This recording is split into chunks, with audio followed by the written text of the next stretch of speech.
W's in the shot. W's in the shot. Hello, my name is Tamashii, and all I gotta say is TamaTalks. I am a grumpy Latina vtuber who lives in Japan, and I stream 5 days a week. On one of those days, I do political commentary called TamaTalks every Tuesdays, which is today, and I talk about social issues that matter to me. But on the on the other days I do variety streaming. But for today we're doing TamaTalks, guys. So please read the pin. Viewer discretion is advised. We're gonna be talking about very heavy topics. And I'd appreciate it if people were are a bit more serious during my TamaTalks. Please keep streams focused, read the rules, and don't derail stream, okay? Thank you. I really shouldn't be,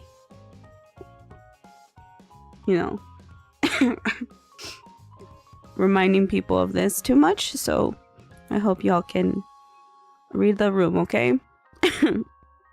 I'm still sick, by the way. This annoying cough won't go away. And yeah, we'll see what happens, man. We'll see what happens. Sorry, I bought like cough drops. I thought it was medicine. but apparently it was cough drops. And they're gross, bro. Disgusting. But hopefully this like helps me not cough a lot. Lamau. But yeah, anyway. Hello, Ali. Hello, Koji. And hello, Matrix. So, let's get started. So let's get started with how my day went. Today was pretty, I don't know, today went by fast. I kind of locked in at work today. So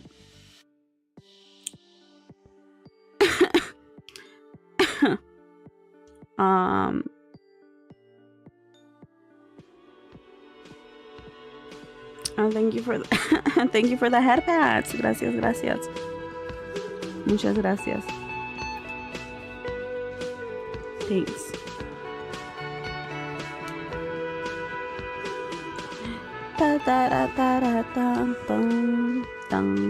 Yes. Thank you for the head pats. Okay. You sounded like you needed headpats. Oh, I see. Thank you. Gracias. Yeah, well, today work went kind of like by fast. I locked in. I was still coughing so much, which is annoying. I don't like it. But it is what it is. I was sneezing a lot too. It was so annoying, bro. And I cough like an old person. Like the coughs you guys hear on stream are the nice coughs, right? But like the coughs that you don't hear that I mute are like old man fucking dying noises. I hate those coughs. I really do. But yeah, today I'm focused on making like English boards, which is pretty annoying. It's so annoying because like these freaking people, like I work at like multiple schools and they all want me to do the English boards and they want me to do them fast and within a specific time limit. And I'm like, bro, I work at like 6 fucking schools, Can you daddy chill a little bit? Daddy chill, man. chill. But no, who cares? No one cares. Yeah, it's been pretty annoying, honestly. Mentally wise, I feel like a lot of things that keeps on happening. It's kind of annoying, chat. Like, I'm not kidding. Like, stuff keeps happening, and I'm just like always getting stressed over it. And then I find ways to calm down, or something calms me down, and then immediately, like, within the next week, something else crazy happens. So it's just like I've been going up and down, and I've been having like very terrible memory loss. Like, in terms of my schedule, I keep forgetting stuff that I scheduled, and it's so annoying. Like, I've been focusing on like trying to get better and also like get my mind off of things, but that just made me into a person who just forgets everything. Like, I forgot a bunch of shit schedule wise, and it's not good. Especially like I've been having mod meetings as well, and I forgot one of them, and I still forgot to do like a little apology thing because I participated in one of them, but I didn't participate in the other one. I'm so fucking annoyed. Like, I can't believe I keep forgetting shit. God. Like, literally dementia. It's crazy, bro. No, but I've been here and there. Yesterday I was on Bob Birdie Bix's stream. That was fun. I didn't expect to join, honestly. I was just watching. But I ended up being on there for like, what, 4 or 5 hours? It was crazy. I did not expect that at all. I have to learn how to talk more quiet, chat. Jesus Christ. I noticed that my mic sounds good when it's like close to my face too, but I have to be really quiet because like it kind of peaks. And also, like, I swear my neighbors can hear me. I swear they can. Like, even if I speak in this like low tone, I know they can hear me. Did they hear it? See, I hear them walking. I think they hate me. No, I know they hate me. They did a noise complaint.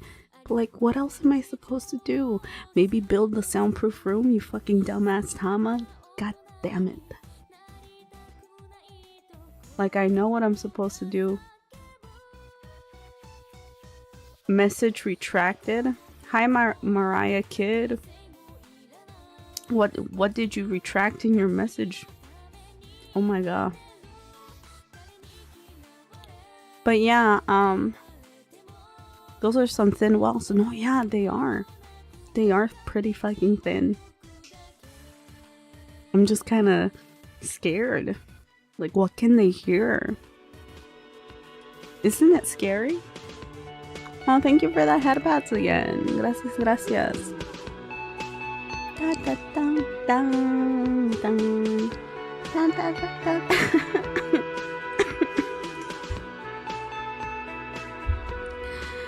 No, yeah. Yeah. Thank you for the headpats. Isaiah 36. I gained a lisp there. That's crazy. Actually, you guys want to know why you guys want to know why I was late to stream? It's because when I put my computer on sleep mode last night, when I turned it on, I had like a bunch of fucking clips that I forgot to edit last night, and I was like, oh shit. And like, I could have just done them some other time. But with TamaTalks, I opened a lot of tabs, and I didn't want to like make my PC suffer even further. So I'm like, I might as well just like do them now, get rid of all of them, and then prepare for stream. And there were some pretty good clips in there actually. Yesterday was pretty funny. To whoever watched last night, Or you guys should actually watch the VOD. It was pretty funny. I enjoyed it.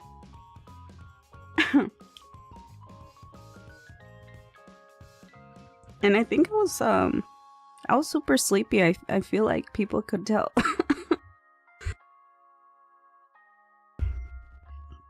People could tell that I was super sleepy, but yeah. I don't know what else to say about my day. Also, I have candy in my mouth. Tastes really gross. But it's supposed to help my coughs, so. But I think I will try to do my best to get through the topics today. I think we should just go straight to the Idubbbz reacting videos. Jesus Christ. So let's get to it. Hi. I kind of want to react to like my stream last time so I can remember what the fuck I said and what we went through. But we we reacted to Idubbbz. We're gonna react to me reacting to me. Jesus Christ, chat. Can you believe it? Me reacting to me? D's reacting to D's? Boop. Okay. So, oh, I see. I think I remember. I think I remember. Okay, let me see. Let's go here. That is wrong. Let's go here. Let's go there, but can I turn off the music? Boop. Okay, so last week I was introducing you guys to Idubbbz, who they used to be, who they were, and their transition to like becoming a better person. So I think in this video, Idubbbz was trying to do a boxing charity stream match, but due to his history of like making pretty shitty content in terms of like racist shit, you know, homophobic shit, I'm assuming,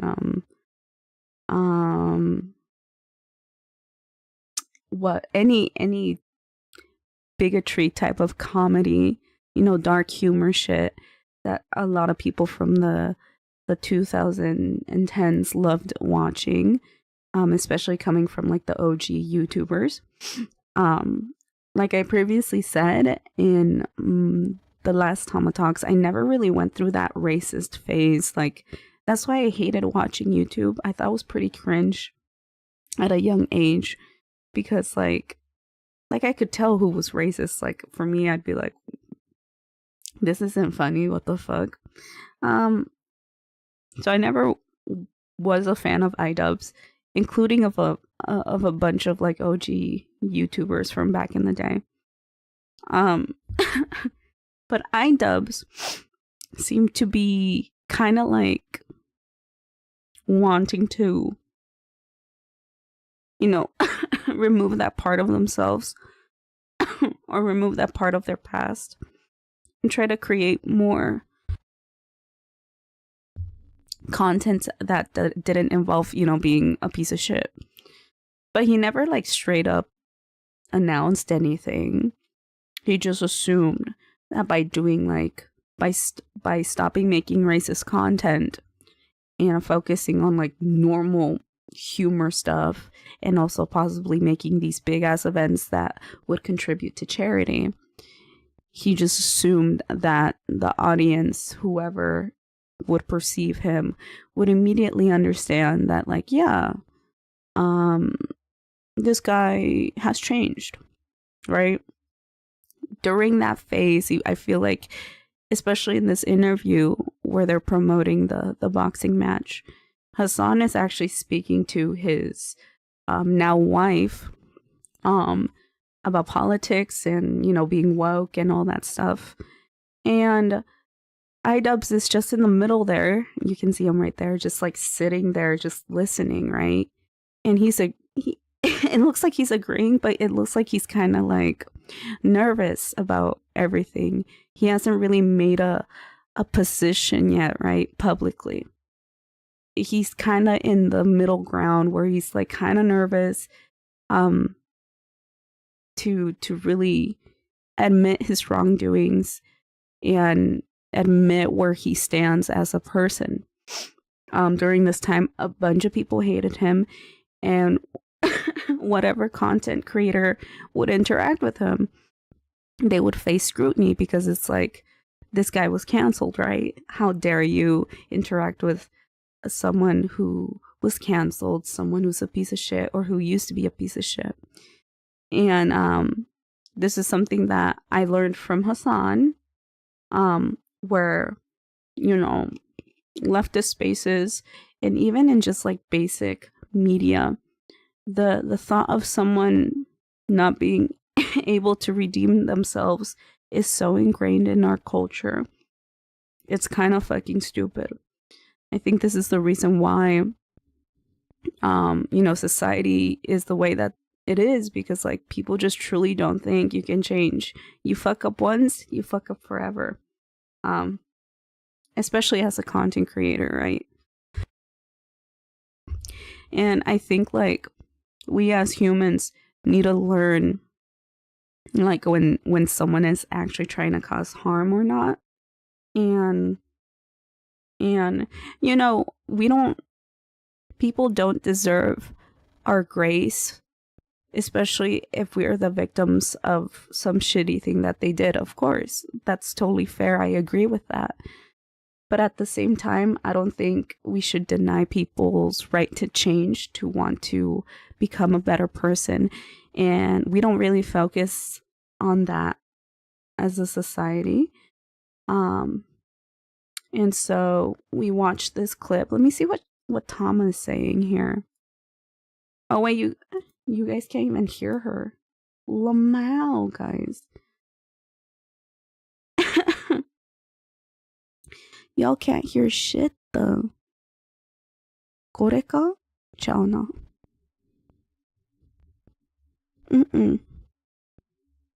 Is it this one? Did you see it?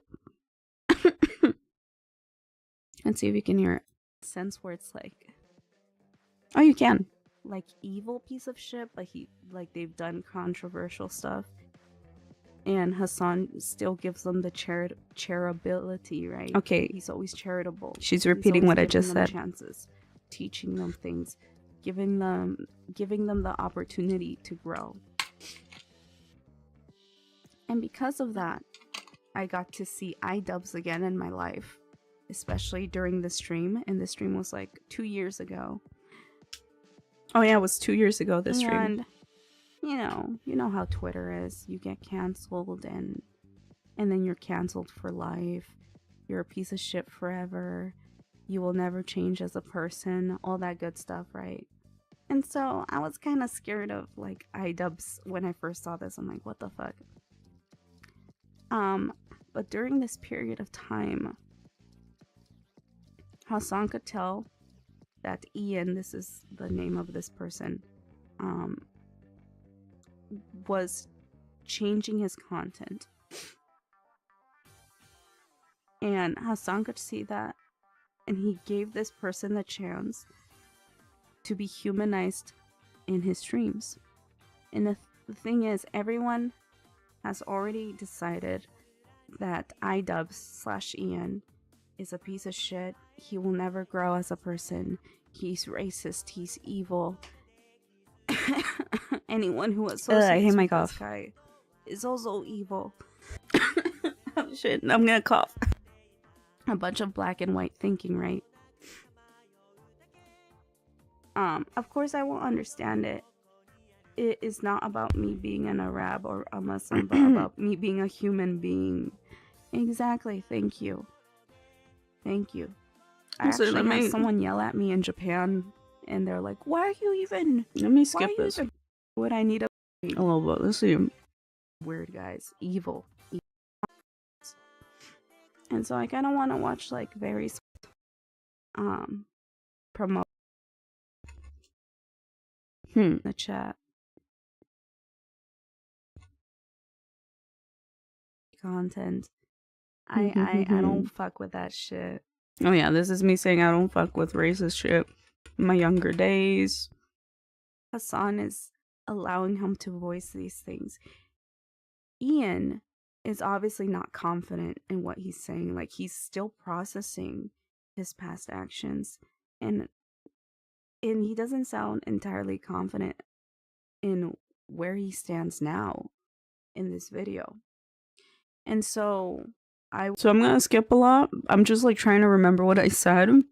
But yeah, like in this video, like Ian is trying to say in a very roundabout way that he's not like, he doesn't cater to incels anymore, basically. But he's doing it in such a roundabout way. Like, he's not being straight up. But like, you hear his wife talking and she's like super woke, right? So it's like, while I was watching this, I kind of realized that his wife probably really helped him a lot in realizing, like, oh my god, maybe the things that I've been doing, saying, are actually pretty shitty.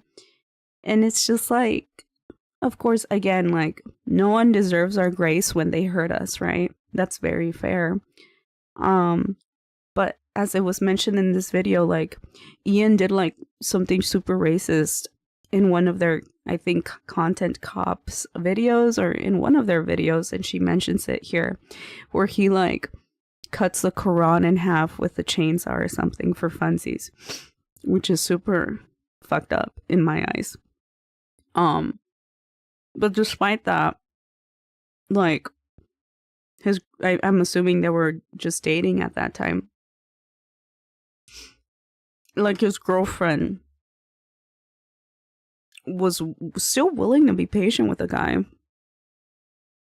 And, you know, make him aware of whatever she made him aware of. So, I think, like, slowly, Ian was realizing that he's been a pretty shitty person for the sake of content. And so the creator clash thing that he created was kind of like one of his ways of like contributing back to society. And actually his wife was explaining this, so I'm pretty sure it was mostly his wife's idea, and they worked together to make something great, right? And contribute to charity. So throughout this interview, I just wanted, and you guys can go watch the VOD. This one's available if you want to watch me reacting to the video. But basically, like, Hassan and Ian's wife are just like talking about politics, very progressive, left-leaning politics, right? And Ian is just like sitting there listening, you know, processing everything. And like, during this time when I was watching this, and I'm pretty sure I watched this live because I was in America during this time, and I would watch Hassan like all straight, literally straight up. I would watch Hassan like the whole 11 hours because I would work from 11 to 11 back in my day, and that's how I would get through the days, by watching Hassan back when he used to stream 11 hours. And so, like, even I was bothered that Hassan was so willing to be charitable and give the chance for Ian to hear him out, to ask questions, or to voice his thoughts in a non-judgmental way, in a way that doesn't hinder growth, right? And basically, after that, I think let's see, I'm gonna use my mouse. God damn. Boop. I'm gonna use my goddamn mouse. Boop. Boop. Yeah, I really enjoyed this part of last week's episode because like you can see Ian literally transition into doing something that wasn't necessary. Most people aren't willing to own up to their mistakes publicly, and try to, you know, make their stance known.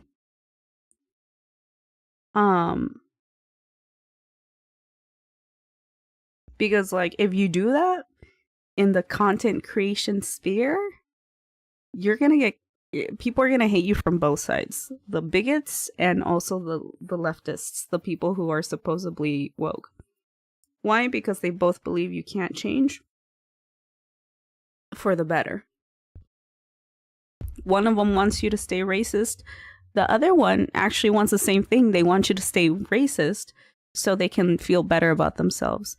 Both sides never focus in trying to, promote growth and growing as a person in order to make the world a better place. And so, I think, let's see. Boop.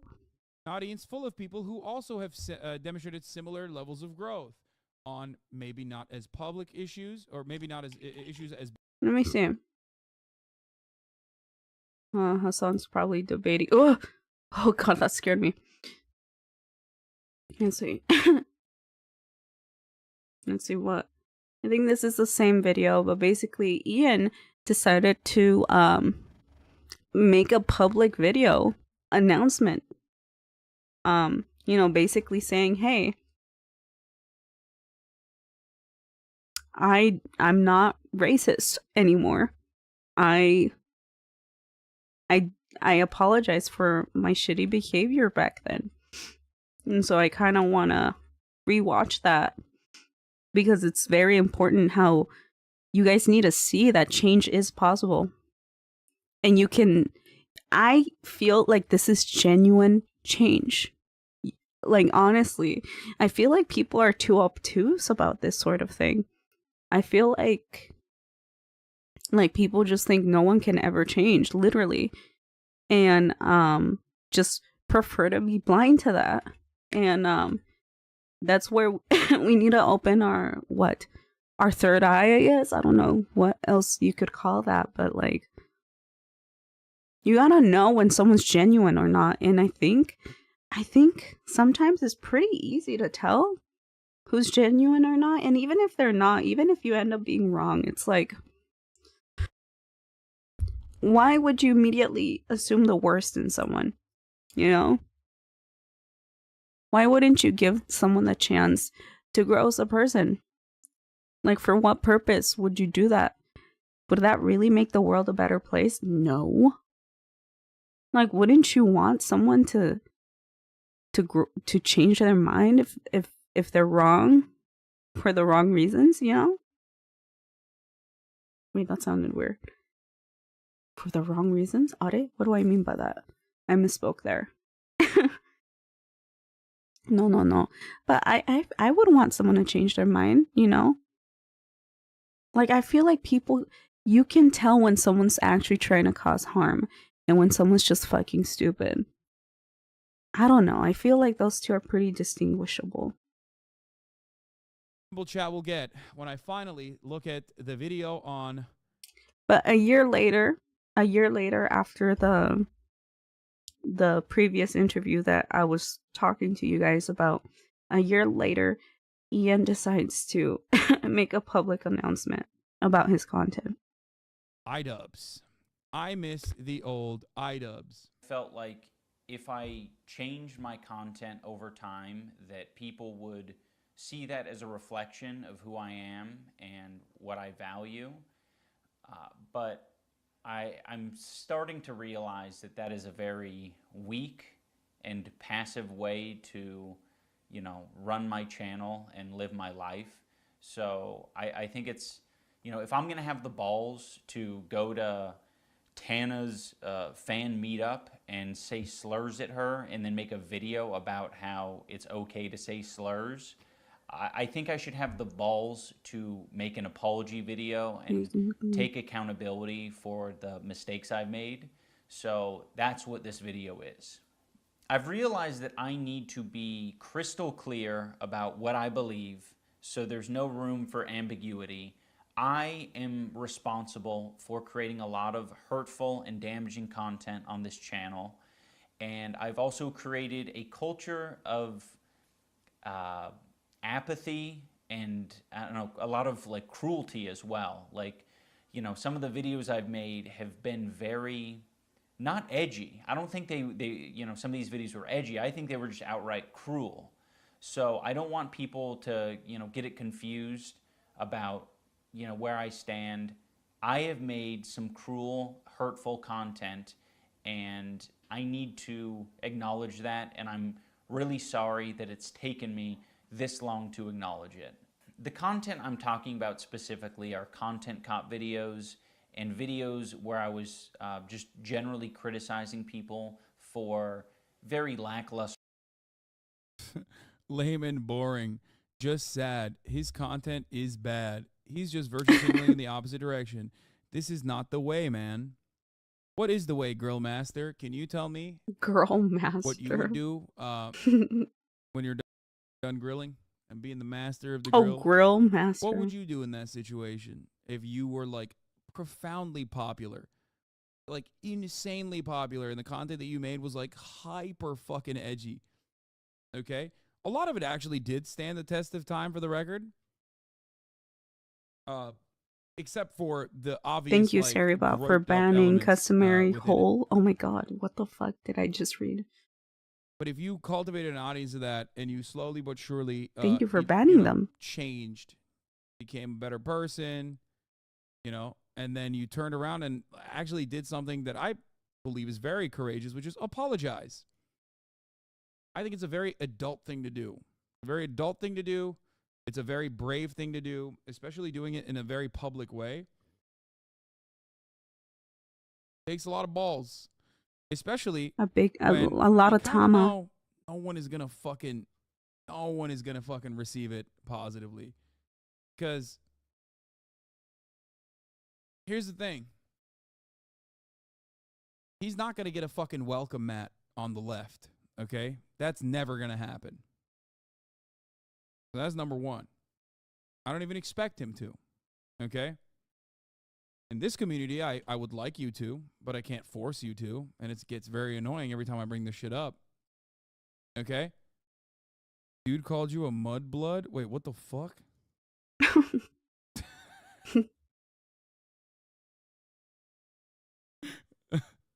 I remember this Anyway, I want to hear from Grill Master. last week. No, I would log stop. off forever. How does that pair up with what you just said to me? He said like a Same with EK and you. racist Okay, shit. hold up now. Let me explain to you something, okay? Ethan Klein. Okay, and then I need to reiterate this again too. I think I'm going to stop at the 6-minute mark from what I remember. I think that's where the main point is, I think, or ends. But like during this time, Ethan Klein was also one of those OG YouTubers, and I hated him as well. I thought his content was like pretty obviously like edgy in a racist way, and I didn't fuck with him. But then I started watching his newer content because my friend, who is not my friend anymore, she kept recommending me his like old H3 videos. I forgot what it's called. I don't remember what they were called, but Vape Nation, yeah, his Vape Nation videos. And I would just like watch the shit he would do, and I'm just like, I mean, some of it's funny, but most of it's pretty like racist, cringe, and you know, whatever. And I'm like, I don't like this guy. I hate him. I don't want to watch him. And then all of a sudden he started doing this podcast, and like his earlier episodes were still pretty edgy and fucked up, But eventually, by the time I managed to watch one of his lives later on, like live, literally live, Ethan would express things where he felt like he wanted to change as a person as well.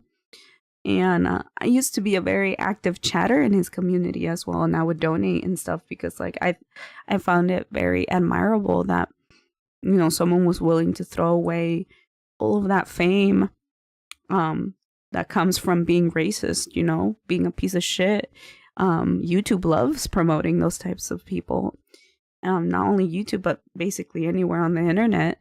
If you're racist, if you're a piece of shit, you will succeed, you know. That's easy money. There's a really a safe space for people who, you know, are openly leftist in a meaningful way. And so I thought Ethan had truly changed as a person, and it's because of Ethan Klein that I met Hassan, and I'm a Hassan Abi head now, and you know, I feel like I've become a better person because of that. Unfortunately, Ethan Klein has degraded to being the person he was trying to, you know, change, the person he was running away from and not wanting to be anymore. He ended up like going back to his roots of being a piece of shit, a racist piece of shit, honestly. And seeing that decline again really broke my heart. I used to watch Ethan and Hassan both like very religiously. When I wasn't watching like my VTubers, I was watching either Hassan or Ethan. Both of them really helped me get through the day. Back when I was working in America, and also like when I was in Japan, but slowly seeing the decline of Ethan Klein, was pretty scary.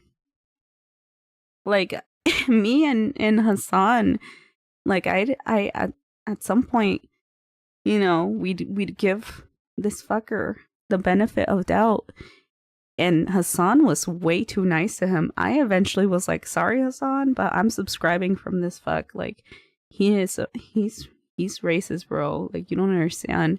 And he's gone insane.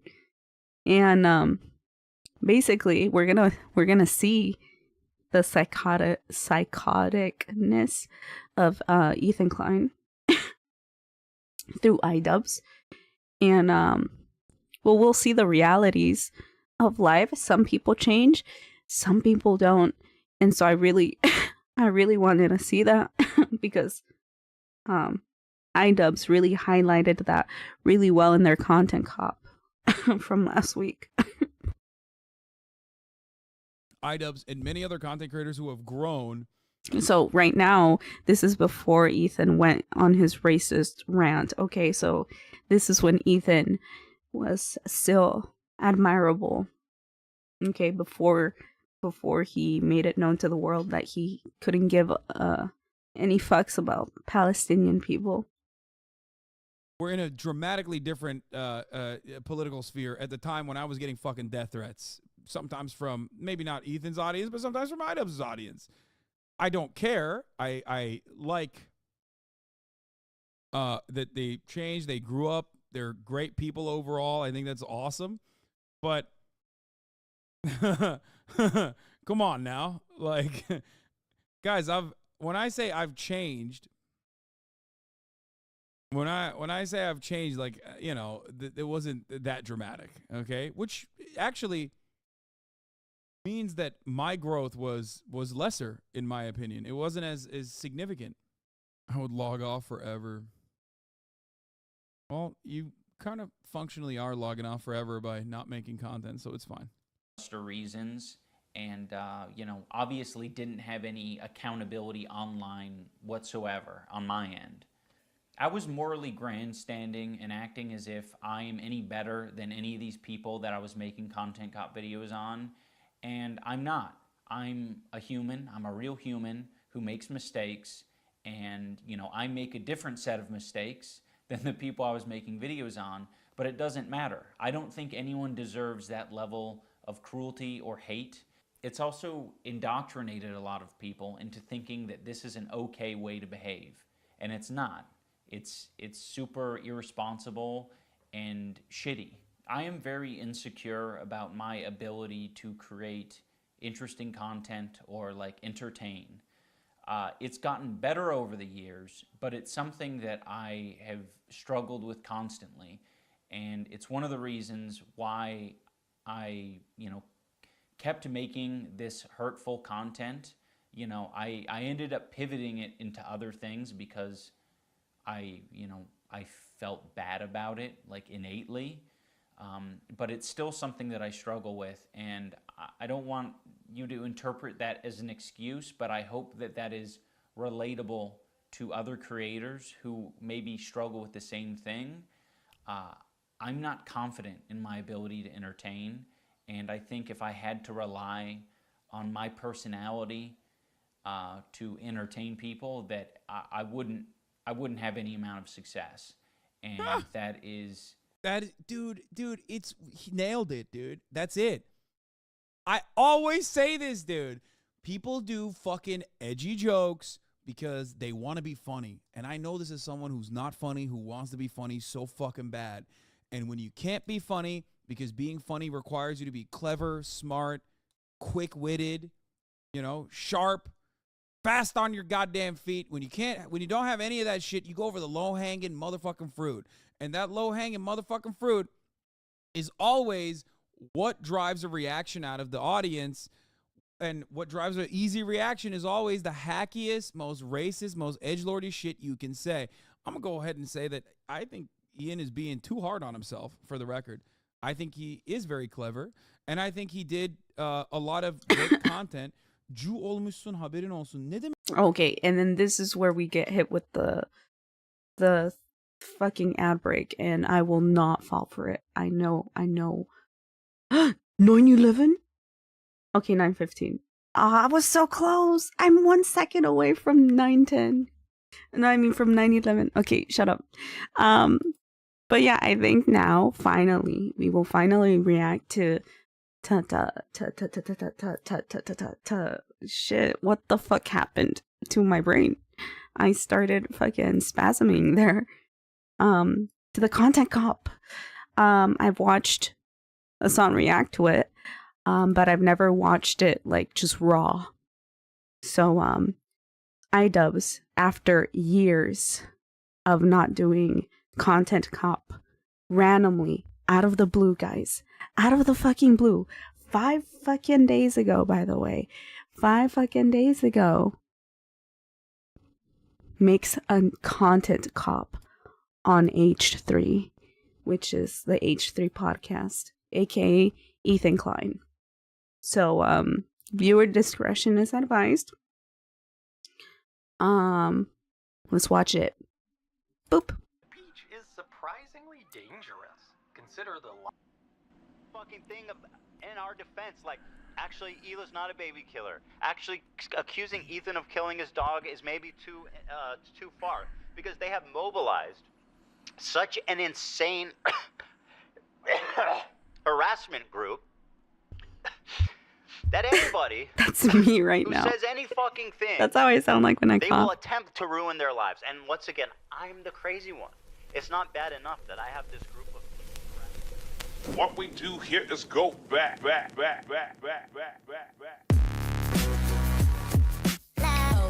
He censors, right? I forgot. He censors, right? He's like always naked. I'm pretty sure he censored. It's okay.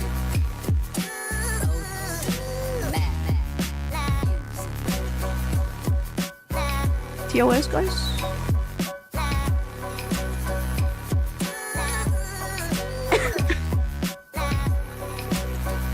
That does not need to be censored. That's valid, okay? 18+ stream, guys. Don't drink and drive. Or litter. Or smoke. You can run though, that's okay. What's up, everybody? I'm Hassan Piker, and this is the Hassan broadcast coming to you live from a cloudy day here in California, Los Angeles. We're live and alive, and I hope all the boys, girls, and MBs are having a fantastic one because today's a beautiful day. I have a very important announcement. I've finally done it. I watched Ethan Klein's content nuke, and I'm not going to call it context puke as I... Okay, a lot of things that a bunch of normies don't know about, but Ethan Klein, right? The guy that you guys were hearing earlier, again, the guy that I was mentioning that, you know, who introduced me to Hassan. I hated his old content. I thought he changed. I liked his new content. He introduced me to Hassan. And then, like, what? Has it been 2 years now? Or a year ago? He just went back to his racist roots. During all of that, Ethan has been actively trying to deplatform leftist streamers who are trying to humanize Palestinians and the Palestinian people in trying to fight against genocide. And he has succeeded multiple times. And he's been trying to deplatform Hassan, of course, because he's like the #1 leftist in basically on the internet. And so he made this content, a video called Content Nuke. I haven't watched it because I know it's bullshit. If Hassan hasn't watched it, I'm not going to watch it, okay? I'm not going to give him my view or my time of day. But he basically made that as a way to own Hassan in the marketplace of ideas, you know, with no research. Basically, from what I heard, is just a 3-hour video of pure bullshit and lies. So yeah, so it's called Content Nuke, and Ethan's been trying to get Hassan to react to him and stuff, but Hassan just doesn't give him the time of day because he focuses on real news and real issues. He's not into the whole petty drama shit, right? But Hassan said, "Hey, if you want me to watch your video, your Content Nuke video, I'll watch it with you and I'll react to it with you, so I can give you my talking points and you can listen to me."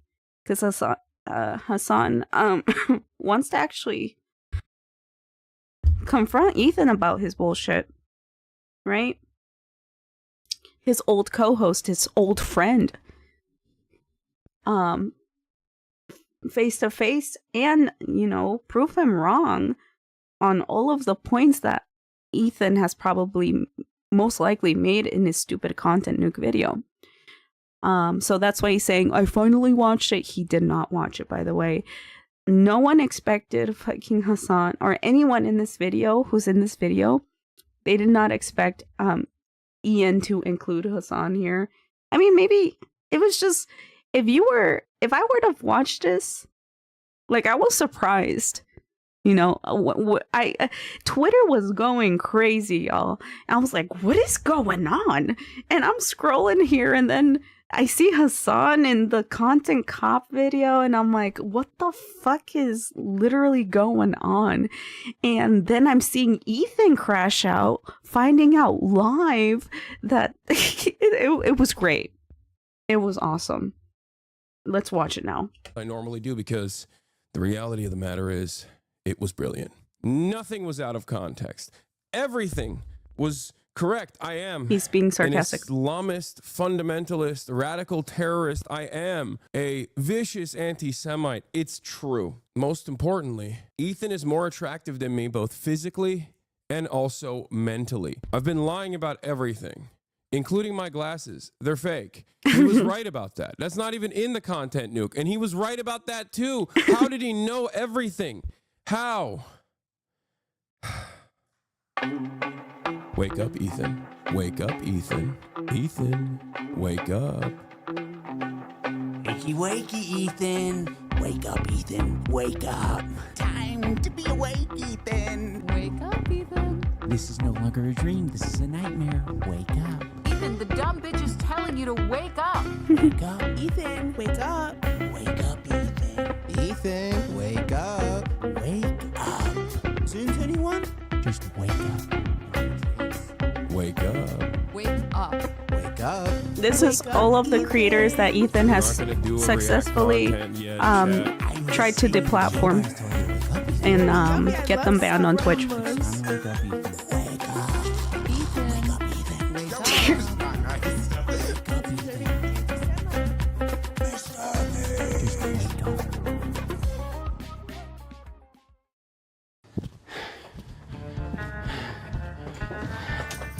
Most anticipated crossover, literally.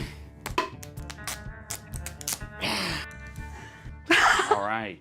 I didn't plan Hey, on hey, making hey, a it content was pop on censored. H3. It sounds very stupid even saying that. H3 content cop, Idubbbz. Ethan Klein's out of control. And then you should do a content cop on Hassan Piker. Content cop on Sargon of Akkad. If I would imagine this in 2016, I would have been like, oh yeah, if I ever do that, it's gotta be because I lose the plot. Well, it turns out it's not me losing the plot, it's Ethan. He's the one who fucking attacked first. My good fucking friends who I stood by after all these fucking years can't find a spine to speak up. So go fuck yourself. I agree. All right, guys, I'm going to tell you a story about Ethan Klein. I know some of you have been following him, but there's a lot of people who might not be familiar with the background, with his podcast, with what's been going on over the past couple of years. So Ethan, as you know, is a content creator who has a podcast where he says all sorts of outrageous stuff. Sometimes it's fun, sometimes it's fucked up. He's had shows with all sorts of different controversial characters. He's had a show with Trisha Paytas. He's had a Okay, but listen, that show was so fucking good, bro. I watched every episode live, dude. It was awesome. And terrible. And stressful and toxic. It was so entertaining, y'all. God damn. I'm just like reliving all my memories, you know, with Ethan. And it's so fucking sad, bro. Seeing how far he went down. Shit. It's so sad. It's funny because, like, I know the whole cast. I know the whole crew. I would send super chats. And I would talk to Dan. I would talk to fucking... I remember I sent a super chat. And I told Ethan, hey Ethan, I really hated you, bro, in your early YouTuber days. I thought you were a piece of shit and a racist piece of shit. But honestly, after watching your new content and who you are now, I can see that you're changing as a person. And I just really needed to let you know that. And Ethan was so fucking happy to hear that from me. He was so happy. Like, he started clapping and he felt so happy. He was like, oh my God, well, that's what I want. It's so fucking sad, bro. Oh my God, like, I was so heartbroken because, like, at the beginning of all of this, when Ethan was still talking to Hassan, they actually had a debate. And throughout that debate, of like Hassan trying to let Ethan know how wrong he is for saying the stupid shit that he's been saying about Palestine. And especially during that time though, everyone was brainwashed. No one really believed the truth. Despite, you know, just no one is willing to put in the effort in researching, right? In knowing whether something is propaganda or not. But Hassan knows, I know, and we both hoped that this person, Ethan Klein, who has shown to be able to grow as a person, would be able to see the mistakes and the error of his ways and beliefs. And throughout that debate, I was just like crying because I could not believe that Ethan could not see like how wrong he was, not only as a person, but as a fucking human being. He was saying the most racist shit ever, bro. I could not believe my fucking eyes. During that time, I still was charitable to him, but now I'm just like, no, I was wrong. With Ethan Klein, I was wrong. It's crazy, bro. Like, it's so sad seeing someone just go, just fall off, literally. To, I don't even know what I'm trying to say, but it's fucked, bro. A show with Hassan Piker. In doing so, he's gathered a ton of different audiences. Now, in his podcast with Hassan, Leftovers, they would mostly talk about surface level progressive shit and make fun of right-wingers. I think I'm the reason why that started, by the way. I literally left a comment. Oh, wait, I shouldn't even be saying that, actually. But I will say it anyway. I left a comment and I said, hey, Ethan, you and Hassan should make a leftist podcast. I am not kidding. Right after I wrote that, Leftovers came out. And I was like, yo, that was me! Yo! And you're telling me he didn't flick their dick once at least? Oh, that's 100 shavers use trans women. I say, oh no! And it was mostly that until they actually had to reckon with a very serious topic. I would say that Hassan was very well equipped to talk about that topic. Palestinian people living in the West Bank are subject to these horrific conditions, horrific living conditions by the state of Israel, America's greatest ally and the only democracy in the Middle East, if you ask Republicans and even liberals. Well, the dance he invented was so kick-ass. Israeli settlers are trying to evict Palestinian families in occupied East Jerusalem. Oh God, Hassan, you're fucking here, dude. This is when I met Hassan, by the way, though. God, though. Hassan, your hair, bruh. The United Nations says that may be a war crime. It literally is. I was just eating the toppings, and the pizza looked like a burn victim. It was all disgusting. Oh my God. I don't know if you can make that joke in 2021. Why? It's insensitive to burn victims. I think it's a good analogy. It's a powerful image. Ethan I was remember not watching prepared that for too. this. Ethan, the whole time, is more of the goof guy. And that's fine, you know? We don't expect Ethan to be an expert on the topic. Ethan was obviously caught in this tricky situation where he is extremely sympathetic to the Israeli cause and what's happening to them. His wife's Israeli. She served in the IDF. He obviously likes the state of Israel. On the other hand, he's just got done capturing a massive progressive audience who are very politically savvy. They follow Hassan. Hassan is strictly a political streamer. So this is something they're very keyed into. So when they see Ethan say things that are just like not accurate and it's just propaganda, they're gonna call it out. Yep. From the river to the sea essentially means the state of Israel is going bye-bye. This is actually the debate that I was talking about. I was watching this and I'm like, no, Ethan, no, Ethan, no, Ethan. And it was a hard watch. Because this is like the first time where Hassan, well, actually this is kind of like the second time, publicly at least, where Hassan is trying to get through Ethan. And this is actually, I think, the last time as well, where it's either the first or the second time, I can't remember, but definitely one of the last times where we see these two interact. So this massive progressive audience that Ethan has, adopted over the years, they're becoming increasingly critical of his position because now he's talking about it not on Leftovers, he's now talking about it on his podcast. What I want to do is show you guys how I see Israel, because you don't see that. When you listen to Hassan and you hear all these fucking mega lefties talking about it like it's some super racist, crazy, like Jim Crow style of society. It is. I can't wait to show you guys. The other day, BB fired a really good guy that a lot of people are pissed about. So Ethan is having this back and forth with his liberal audience, leftist people, a really online, good guy who's a war criminal, content creators, Hassan, all of these different people. He's finding new people every day, basically, to get in fights with. Of all people, this guy, Matt Lieb, Frogan and Denims and all these dipshits, and everybody thinks this guy's awesome, apparently. Even though he looks like Millhouse, fucking dork. Denims, by the way, was the real villain of the Ethan. video. Evil, hateful fucking... And I'll say it and I'll double down on it.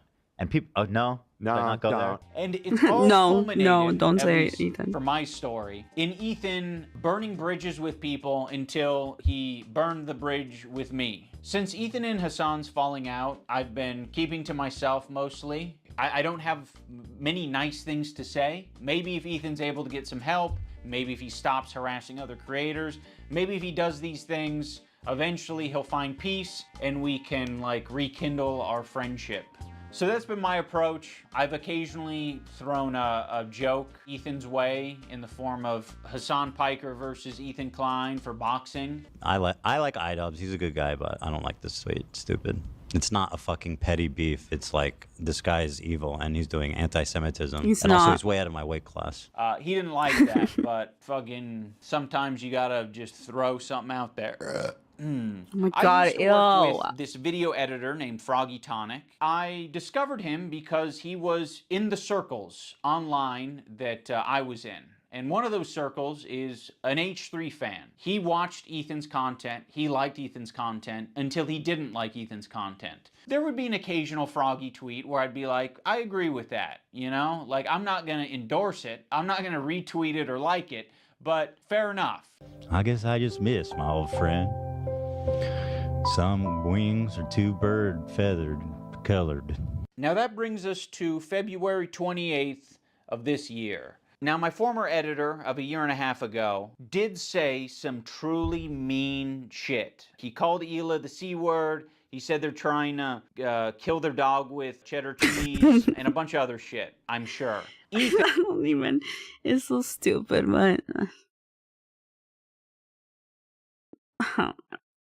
literally so irrelevant, but okay. And at some point discovers that Idubbbz' former editor says this horrendous shit about him and Hila. But no one's asking the question, where does Ethan get this information from? You see, it would be very obviously a problem if Ethan was discovering this content by scrolling through Twitter looking for something to upset himself with. He has maybe set it up in such a way where his employees feel the need to send him this information. And that would be horrible. They shouldn't be doing that. They should be sending you things that are entertaining for your show that don't fucking trigger the hell out of you. Why is there so much work being put into discovering this guy on Twitter who's barely getting any interactions, linking him to me and posting on the Reddit, when there's no work being put into who the fuck is the person on the Reddit who's posting this in the first place? If you do a little bit of research, it seems like it's an account whose intention is to make Ethan crash out. One of the users on the Snark Reddit points this out. They're like, I've seen this account before. This account has scraped its history and it's now trying to make Ethan burn bridges. This is within Ethan's own community. Like, this is the thing that he needs to be critical of. It's not me. So yes, I am willing to admit that my former editor was being very nasty, uncharitable, and fucked up towards Ethan and Hila on Twitter. But Ethan and Hila are doing the same shit on their podcast. So even worse I don't want to shit. fucking hear it. Terrorist supporter. The CEO of Twitch. Pedophile. Now I'm going to watch and respond to the two podcast streams where Ethan and Hila call us spineless cowards. Anyway, this guy was saying shit like that Hila's a Nazi, that she kills kids, that she went on like, she's like a IDF baby killer, all this types of shit. And that's showing up right up on us Nisa's and Idubbbz feed. My good fucking friends who I stood by after all these fucking years can't find a spine to speak up. You know why? Because they'll get murdered. You don't know what's on my feed. What the fuck is happening? But even then, it's like, Hila did serve in the Israeli military, and she kind of flaunted. She has flaunted publicly on the podcast, you know, raiding a Palestinian home for no good fucking reason. So it's like, And she was like a desk worker. She wasn't even, she volunteered. She's like, hey, you guys should take me on one of your, you know, your harassing Palestinian people runs. Like, I want in on it too a little bit. And I think she was even shocked at what she saw, but I guess it was okay because, like, look at her spreading propaganda. You know, it's so sad too because, like, I really loved Hila. Like, I used to think she was a queen. She's not a queen. I'd call her the C word too, but you can't say that because then look at the crash out. It's just like, if you're gonna be a Nazi, bro, what do you expect? literally, what do you expect? It's crazy. And I bet you, like, if if Ethan and Hila, which is what they've been doing, by the way, if they were to see me saying this shit, they're gonna send their entire community of racist fucking bigots to dox me, to harass me, and and threaten my life. That's what they've been doing. Like, if they go after smaller creators and literally people with like who are just like random fucking Reddit users, and sending them fucking threats, legal threats of suing them, and then also like trying to dox them. Like, what? And you're getting mad at regular fucking people who aren't as privileged as you, that they're calling you and your wife a Nazi? Like, come on, grow the fuck up, bro. What are you doing? For all you know, I only use the For You tab. For all you know, I only use lists. For all you know, I'm seeing these things tweeted out by my editor of a year and a half ago and saying, God, that is nasty. I'm just not gonna throw someone away because they're having a parasocial weird moment. Just like I'm not gonna throw Ethan Klein away because he's having a parasocial weird crash out. How many women I fucked? Hassan, by the way, thousands. Yeah, thousands. Let me ask Galia. These shoes do not go. I'm sorry. Oh my God. Hassan's the type of dude who watches himself in the mirror when he has sex. Watching me on a 30-second delay on your stream. Wait, how does he know I'm watching already? Because you've been talking about it for the last 5 minutes. It's not a fucking petty beef. It's like, this guy is evil and he's doing anti-Semitism. These shoes do not go. I'm sorry. There are many people, so I'm sure, who have... It's just so crazy, bro. Why are you so obsessed with me? Boy, I wanna know. Unfollowed you for the things that you have said and done, and I'm sure there are even more people who have stayed following you because they don't want to throw the baby out with the bathwater. They don't want to throw someone away because they've had some hard moments. We're all fucking human. My good fucking friends who I stood by after all these fucking years can't find a spine to speak up. You know why? Because they'll get murdered. And what you're saying to me is that I'm a bad friend and I'm a piece of shit. I'm spineless. I'm cowardly because I am following someone on Twitter.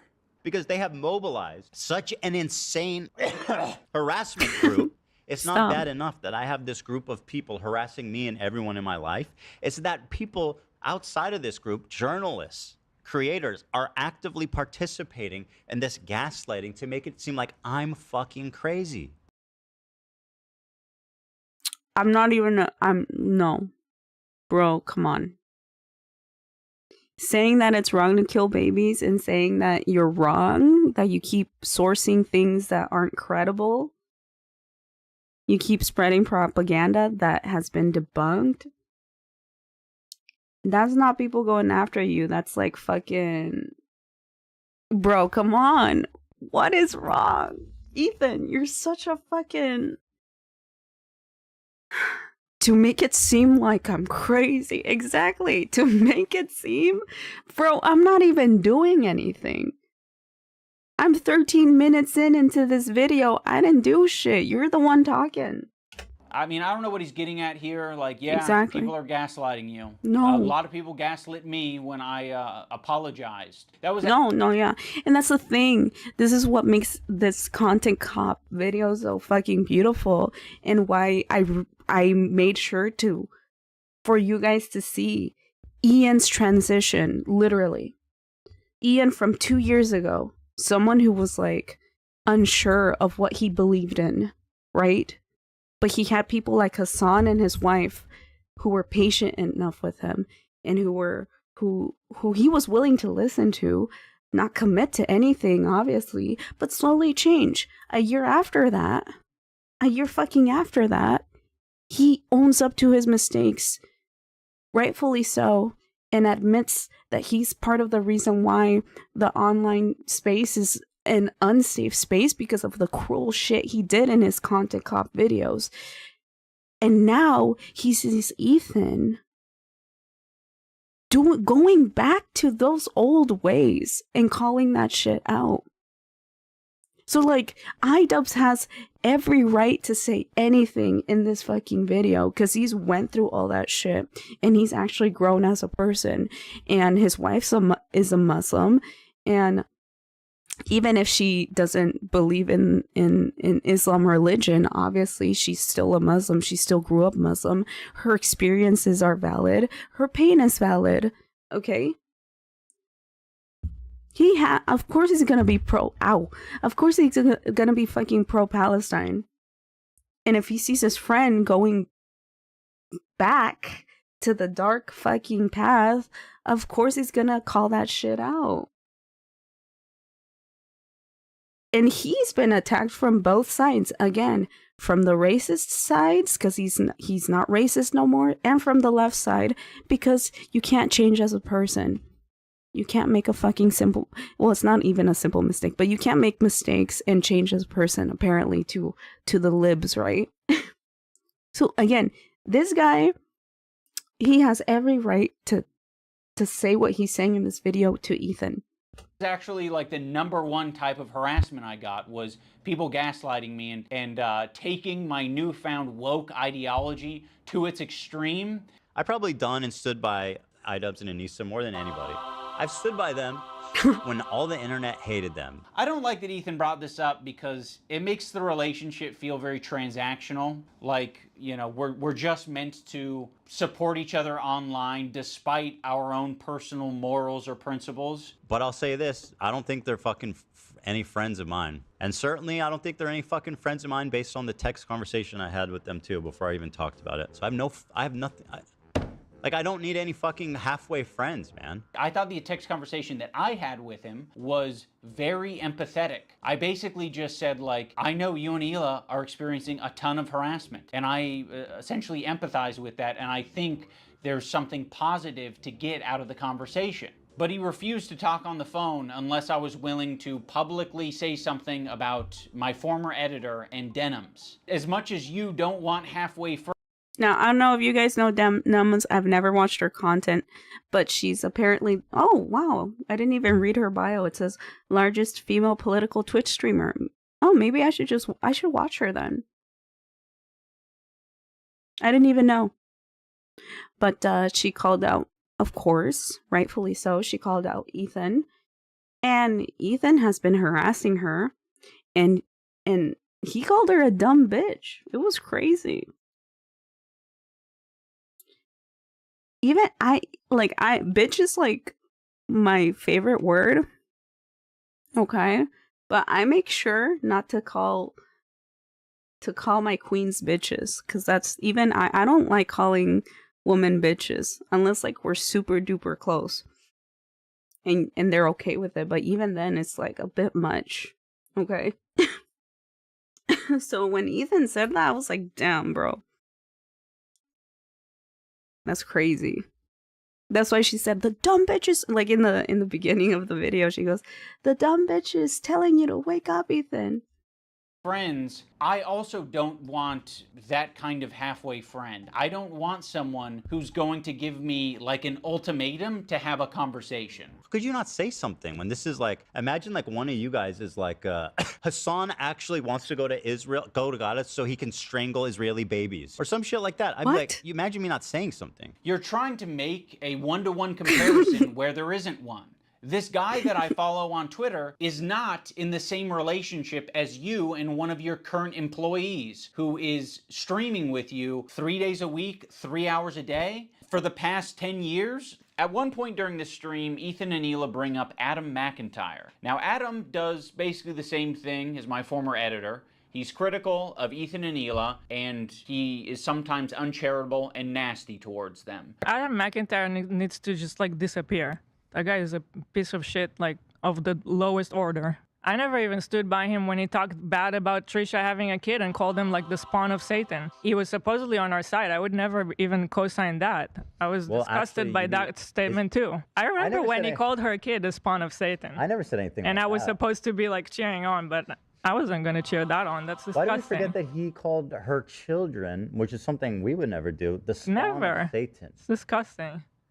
And That's fair. That's valid. It's just incredible who ends up being the good guys in this story. You know? But It's like really they're something. acting like they're angels. Unfortunately, Yeah. They never made a statement. They never said that they disagree with his statements about Trisha's baby until it's useful. Like, what is it, 3 years later? Like, I mean, you're talking about... Actually, that's true.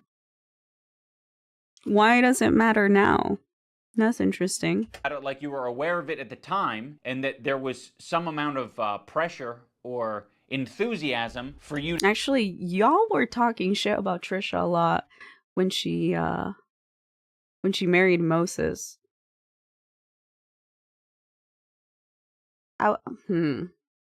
That's true. To get down with that. And what it sounds like to me is that you did see it at the time and you were like, ooh, I don't like that. And you didn't endorse it and you didn't fuck with it. Huh. It's almost like that is a fucking identical situation to me. It's just incredible who ends up being the good guys in this story. You know, it's really something. So yeah, the reason I'm bringing this up is because they're trying to like paint themselves as the good guys. And they're saying like, yeah, we strongly disavow things that are said, even about our enemies. We are the most immoral people on the internet. Unlike Ian and Anissa, who are fucking keeping to themselves. Also, why the fuck does Olivia get the pass? What a fucking asshole for putting you in that position, Olivia. You're friends with him. And you don't have to say anything, but like, what a fucking piece of shit. What a bad friend to put you in that position just for some fucking clout. It gets people angry at you, like, oh, how can she be friends with him? Which is total bullshit, okay? Olivia did not do anything. And No one's saying that Olivia's a crew member from the show. I think she's probably the newest crew member in the show, and they added her to get more female representation in his show because like one of his previous workers there got offended so much by the what's it called, the obvious misogyny that Ethan and would show on the show. I didn't even see this, but like there was this instance where I don't know if you guys know who Cutie Cinderella is, but unfortunately with this whole AI shit going on towards the beginning of that trend of AI, unfortunately AI was used to make porn of her. And that ended up being super traumatic to her and stuff. And apparently Ethan reacted to her feelings, like her expressing how she felt from being dehumanized because, the way she found out was terrible. One of her streamer friends was streaming. And, his history showed that he was watching AI porn of her. And it was caught live on stream, and it was a whole drama thing. And well, she was traumatized basically because she couldn't believe that a friend who was married dehumanized her and bought AI porn of her and stuff, and of her other friends also. And a seemingly quote unquote good guy, one of the good guys, right? A family man. And obviously that's also illegal, right? That's illegal, I'm assuming. I don't know, this whole AI stuff, it hasn't been clear law-wise. I hope they do make it illegal. But, you know how it is. But anyway, she was obviously crying on stream and stuff. And the crew, who was it? What's his name again? And the guy who's in charge of the soundboard did like he just put like a funny sound noise and was trying to make Ethan laugh, and Ethan was laughing and stuff, and it was pretty fucked up. And one of the female coworkers saw that, and she's like, I'm out. I don't want to work for you anymore. And so That's when Olivia came in, and I didn't even watch. I think by that time, I stopped watching Ethan, and I was just more focused on Hassan. But that's a rough fucking clip to watch. And Olivia's a nice girl. But it's so fucking weird that he's just like, Olivia, you must feel like shit that your friend is shitting on us. Like, you don't have to say anything, but you must feel like shit. That's a good point. I want the pass. Oh, hi, Careless. Do I have to be an employee to get that treatment? Because then you'll just see me as an ally? Or is it because Ethan is afraid of wrongful termination accusations and lawsuits? And also, I don't mind putting my friend Olivia, who's apparently my real friend, in a terribly weird, fucking uncomfortable situation where you end up getting hate for no reason. Also, don't frame it as like other people making it hard on Olivia. You're making it hard on all of these people. Please acknowledge your role in this whole fucking thing. Like, it's crazy how warm Ethan is to Olivia and saying how Olivia is essentially just a victim in this whole thing. It gets people angry at you, like, oh, how can she be friends with him? Which is total bullshit. But me and Anissa that's are true. spineless. Ethan, your whole system is scrambled. My intention isn't to throw the employees under the bus. True. Like, you guys serve as the fucking foundation for calling out Ethan's hypocrisy on the whole subject. And I know that you guys have probably pushed back against Ethan over the years. How often are you supposed to do that? Do you have to do that every fucking week? It kind of seems like it. And that's exhausting. I don't want to confront my boss. It's not my fucking job to confront my boss and say, today's segment on rapists and pedophiles on Twitch was not my favorite segment to be a part of. Yeah, friends like these. Oh, yeah. And our other good friends. Yeah. Anissa and Ian. Thanks, Anissa, for standing up for your girl. I actually stood up for you so many times because, like, why would I not? It was crazy. Yeah, why would you not? I mean, if that's truly what you believed and you weren't just going to use it later. Of course I was going to stand by you. That's insane. It's absolutely insane and disgusting. But now you choose to hang out with people that would have a problem with you if you defended me. I'm not going to assume that Hila knows, but I'll say it for anyone who doesn't know. Anissa is half Lebanese and half Irish. For anyone... Oh my God. You know they're bombing Lebanon, right? You know that Hila, Hila's country, Hila the ex-fucking IOF fucking soldier, her people, her past profession of fucking murdering, harassing, ruining the lives of Muslim and Arab people, right? They're fucking bombing Lebanon, bruh. Syria, Lebanon. And of course, Palestine and other, neighboring countries that don't support Israel. Those countries are getting bombed. Get off your fucking high horse, Hila. Now, I don't support all women, so I can say this. Stupid bitch, honestly. Like, the fucking audacity of a ex-soldier, bro, saying that, oh, I supported you. Why don't you support me and my genocidal beliefs? Fucking dumbass, bro. Unfamiliar, the Irish have been on the receiving end of a lot of oppression and Yeah, genocide. and the On the Irish, part of the yep. Lebanese, they've received a lot of oppression and attacks from the IDF. So Yep. Anissa is very well familiar with the propaganda and the shit coming out of Israel. Choosing now, out of all the times, to be like, please defend me. No, we're not gonna fucking defend you. Rudy was saying that Palestinians are taught at 2 years old to kill Americans. Do we have that I one? mean, Like, just the other day, BB fired a really good guy that a lot of people are pissed about. he looked mean. Israel warns can send Lebanon back to the Stone Age as UN seeks de-escalation.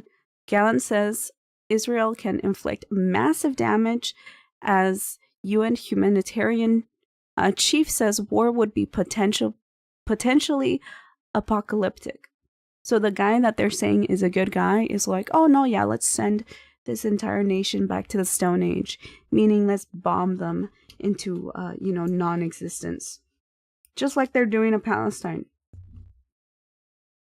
And Elon wants to be defended for that. Isn't that crazy? It's just like the fucking audacity. I thought he was mean just because he looked mean. No, it's not. So no, he's not mean, guys. That's a good fucking... He looked mean. I thought he was mean Sorry, I did not see that emote. just because he looked mean. No. No, he's not mean. It's not. So yes, you caught us. We're not gonna run to your defense when, we follow people. We be following. That's one fucked up thing that you can say about Anissa and I is when we're on Twitter, we do be following. So It's true. okay. If you want to hang out with those people and have no spine and not stand up for another girl that stood up for you, enjoy your new friends. She's friends with people like Denims. I know. In her chat, Yeah, which I'll she's show. friends with Denims Denim. is actually participating in this whole Child Protective Service lie. Yeah, Which I'll and if show you you're guys friends with instead. them, then you're saying what they're saying. And that's a lie, by the way. They're lying. I don't know who the fuck called CPS on these two, but Denims did not do that. It was just some fucked up, deranged viewer, I suppose, who thought that would be funny. Or someone who was actually concerned. I don't know. I don't fucking know. But they're using, like, any fucking straws to blame, like, random ass pro-Palestine content creators, to claim that they're being anti-Semitic and trying to ruin their lives. And it sucks because it's working. It's worked. They have been able to get people deplatformed on Twitch. It's fucked up. You'll notice that Ethan and Hila start talking about this Denims character. Originally, the complaint was about my former editor. He's been chatting shit about Ethan and Hila for the past year at least. They only care about it now because I guess it was spoon-fed to them via their Reddit that's clearly looking out for them. Now, I'm not going to sugarcoat it, we are friends with Denims, but I would say it's the same level of friendship that we had with Ethan and Hila. It's like kind of an internet friendship. We think that she's a good person like we think Ethan and Hila are good people. Kind of a tricky situation. How can you possibly think that they're both good people at their core? People can have crash out moments. People can say things that they don't mean. People can say things because they want internet clout and attention. I don't know, I think they're both probably guilty of saying things that they don't mean for internet clout and attention. Right now, one's a little bit more fucking nasty to me than the other. I just don't see how you can be my friend and also be friends with someone like that. Well, you can't. So I already forgot about you. I actually have a lot of friendships that are kind of that way where it's like, one of the friends doesn't fuck with the other friend, but there is someone in the middle who kind of fucks with both of them. But separately. Yeah, there's a lot of friendships that are like that. I'm not gonna make you guys like meet up and kiss or anything. I get it. You guys are in fucking... You're either my best friend who's deep-throating me to the base of my cock, or you are Satan. You're the devil. The last thing I said to Anissa, There's no in we were between. texting before I ever talked about it. She's like, I don't care about this guy. He's a nobody, and, blah, blah, blah. And I said, well, then you'll have no problem publicly denouncing it, right? Mm-hmm. And then from there, the conversation ended. She never replied. Ethan, you can't even phrase it in a way that doesn't make you sound like you're being coercive and shitty. Well then, you should have no problem publicly denouncing it, right? Does that sound like a friend? It kind of sounds like something a powerful villain would say. But it was so funny how she immediately went to comment everywhere, like on our subreddit. She immediately had to comment like, "Oh, he doesn't work with us anymore." Then But that was it. That's all she said. But then say that you don't. Okay. Do you have agree. anything else to say for your friends, though? One of the reasons Anissa was so quick to clarify things in your Reddit is because your Reddit was already talking about who this editor is, and they were spreading misinformation that it was our co-host on our podcast, Uncle Dane. So yeah, the last thing we wanted is this guy getting pulled into this mess, and you guys don't give a fuck. Would it have been nicer and more supportive to say, we don't agree with the things he's saying and we support Ethan and Hila? Sure. Like, yeah, that would have been a nicer thing to say. Our silence means something. It means that we would like to pause this relationship until you figure your shit out. And then maybe we can find a moment in time, I don't know how long it'll be, but a moment in time in the future where things are a little bit easier to broach. And that's the thing too. And I'm not even a big content creator, but as someone who's followed people who get fucking harassed all the fucking time, for just either being a good person or just being a normal person, you know? It's hard. It's not like you can be making public statements all the time, because it just gives people the opening to focus on you and do worse shit to you. So it's like, and to a certain extent, Ian is right. Like, they're being put in a very difficult position. They have to be careful what they say, because anything they say will be used against them. And honestly, like, Ethan and Hila are just love sending brigades of their fans towards other people to harass and stuff. So it's like, like, we can't. It's better just to say nothing at that point. If you never know when Ethan and Hila are gonna send like these fucking mobs of haters to harass you. It's very valid. I don't think we need to do it right now, but you've insisted. You've insisted that this is an important thing to address. I would have been perfectly fine with you not blasting me on your Instagram story. I would have been perfectly fine with you not blasting me and my wife on your podcast twice. I would be fine with you not brigading my comment section on my podcast that gets 3,000 views a week, because I prefer to not to do harassment campaigns and instead talk about Vampire's Kiss. Like, they say something like he doesn't work for me, and I strongly disagree, and I support Ethan and Hila. The problem is that she doesn't. That's the problem. That's the problem. She actually thinks they have a point. That's the problem. Yeah. So go fuck yourself. I agree. Go fuck yourself. Go fuck yourself, Lebanese Irish woman who has suffered from genocide. What about your girl? This is what I'm talking about. This aggression that you're putting out into the world. What the fuck do you think we're gonna do?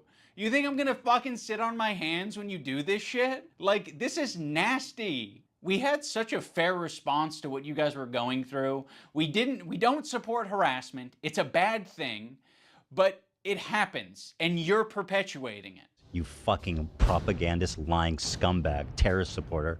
He probably sets up a mirror and jerks off watching himself. Dan KKK Clancy has a similar view of Hitler. Because Dan Clancy, the Nazi, fucking anti-Semite. You can't expect other people to stop harassing you if you continue to harass people. Let's think about it on a micro level. Have you ever been in a comment section and found someone to argue with? It doesn't stop. It can literally go on forever if you don't want to touch grass. No, it's true.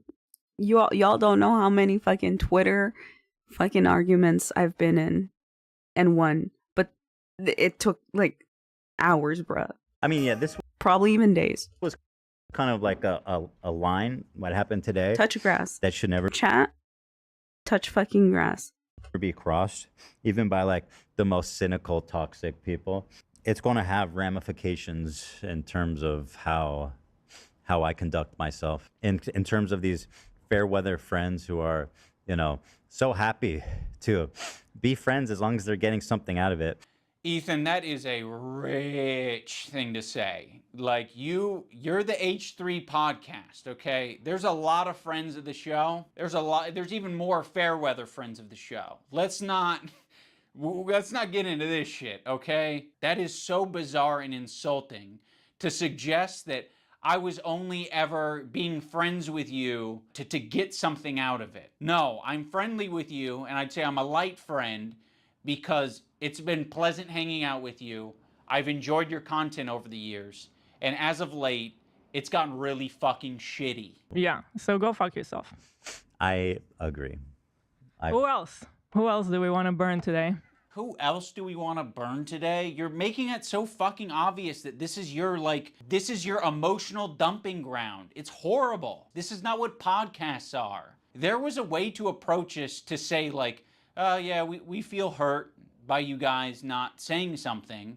You've decided to do the extra thing and attack. Now, in fairness, I am attacking back, but I feel very insulted and I feel defensive and I feel like I am speaking up for a lot of people who have problems with you and a lot of people who have been on the receiving end of your harassment. It's so easy to be anti-racist. Everybody's anti-racist. Racism is the worst thing in the world, right? We fucking hate racists. Fuck racists. Microaggressions. The minute that they actually have to stick their neck out for somebody, the minute they have to actually risk something to put themselves in under scrutiny, to sacrifice something personally to stand up for racism, then all of a sudden it's like, hey, I don't want to get involved. And that's drama. How much do you care? I don't do drama. How much do you actually care? Isn't that the whole point? Like, I realize that Ethan and Hila are more scared now than they've probably ever been.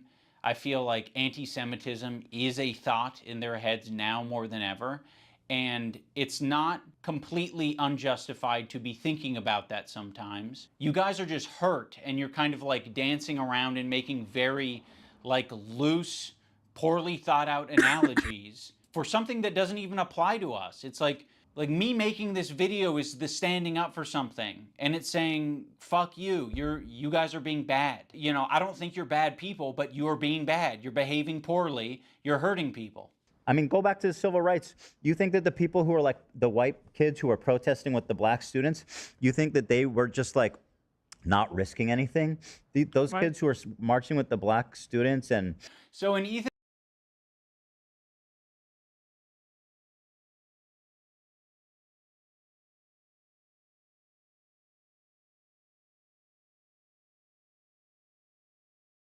Bro thinks he's black.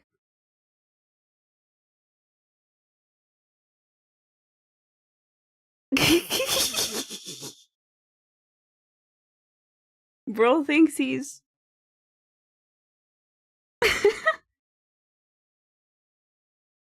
Bro thinks he's Martin Luther King. He can't believe that that no one's marching with him, bruh. Like, where are the white kids supporting him? Oh my god, stop. Oh. Oh my god. Okay. Ethan's analogy, he's the black student and I'm the white student, but I'm... Oh, so fucking... How far gone, bro? How far gone you fucking have to be to compare yourself to a black person during the civil rights movement? You're a fucking slave owner, and if we're going, oh my god, bro! Like, you're literally the people who are doing fucking, who are discriminating and killing the black people. That's who you are. Oh my god! But no, they think they're Martin Luther King, bruh. Not risking anything. Those kids who are marching with... They're not even risking anything themselves. Are they talking about Palestinians? No. Do they know who Hind is? No.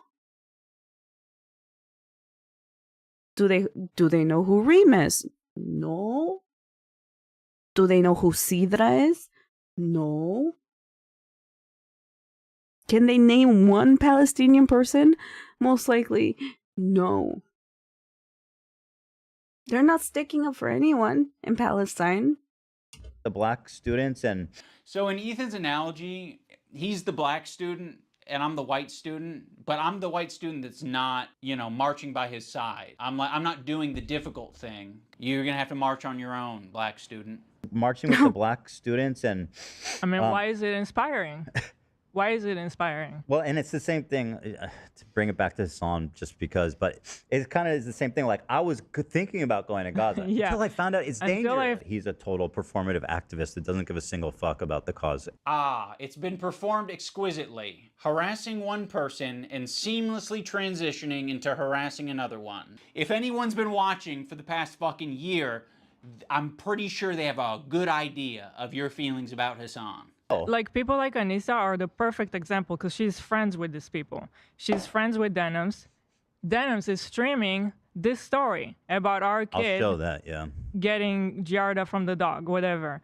I'm sorry, I'll accept this take, this position from anyone except you guys. You have laid the groundwork for this type of streaming, which is watching people's shit and giving your unfiltered reaction to it. Why would you expect Anissa, of all people, to say something to Denims? Okay, so by that logic, we should be saying shit to you guys all the time. But I have a feeling you guys wouldn't like if we said shit like that to you all the time. Yeah, we've been respecting you as independent content creators. You can do what you want. We'll treat you as adults. Maybe we shouldn't have been treating you as adults. She could say so much, and it would make her a little bit uncomfortable, right? It's not comfortable. She'll get a little bit of shit. Yeah, just for but saying that would be commendable.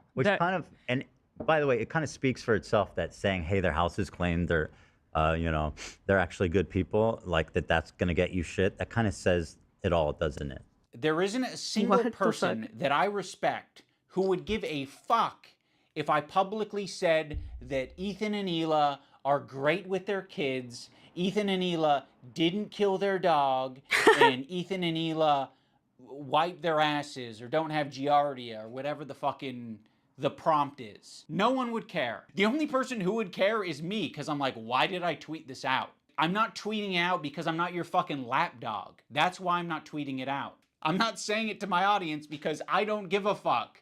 It's not my business. That's, in my opinion, doing something that's difficult and standing by your principles. That's the whole point. That's what makes standing by your principles admirable, is that it's not always easy. Why are you saying that I'm not standing up for my principles when you don't even know what they are? I get, like, we're a little bit past directly naming me, so we might have gone off on a tangent.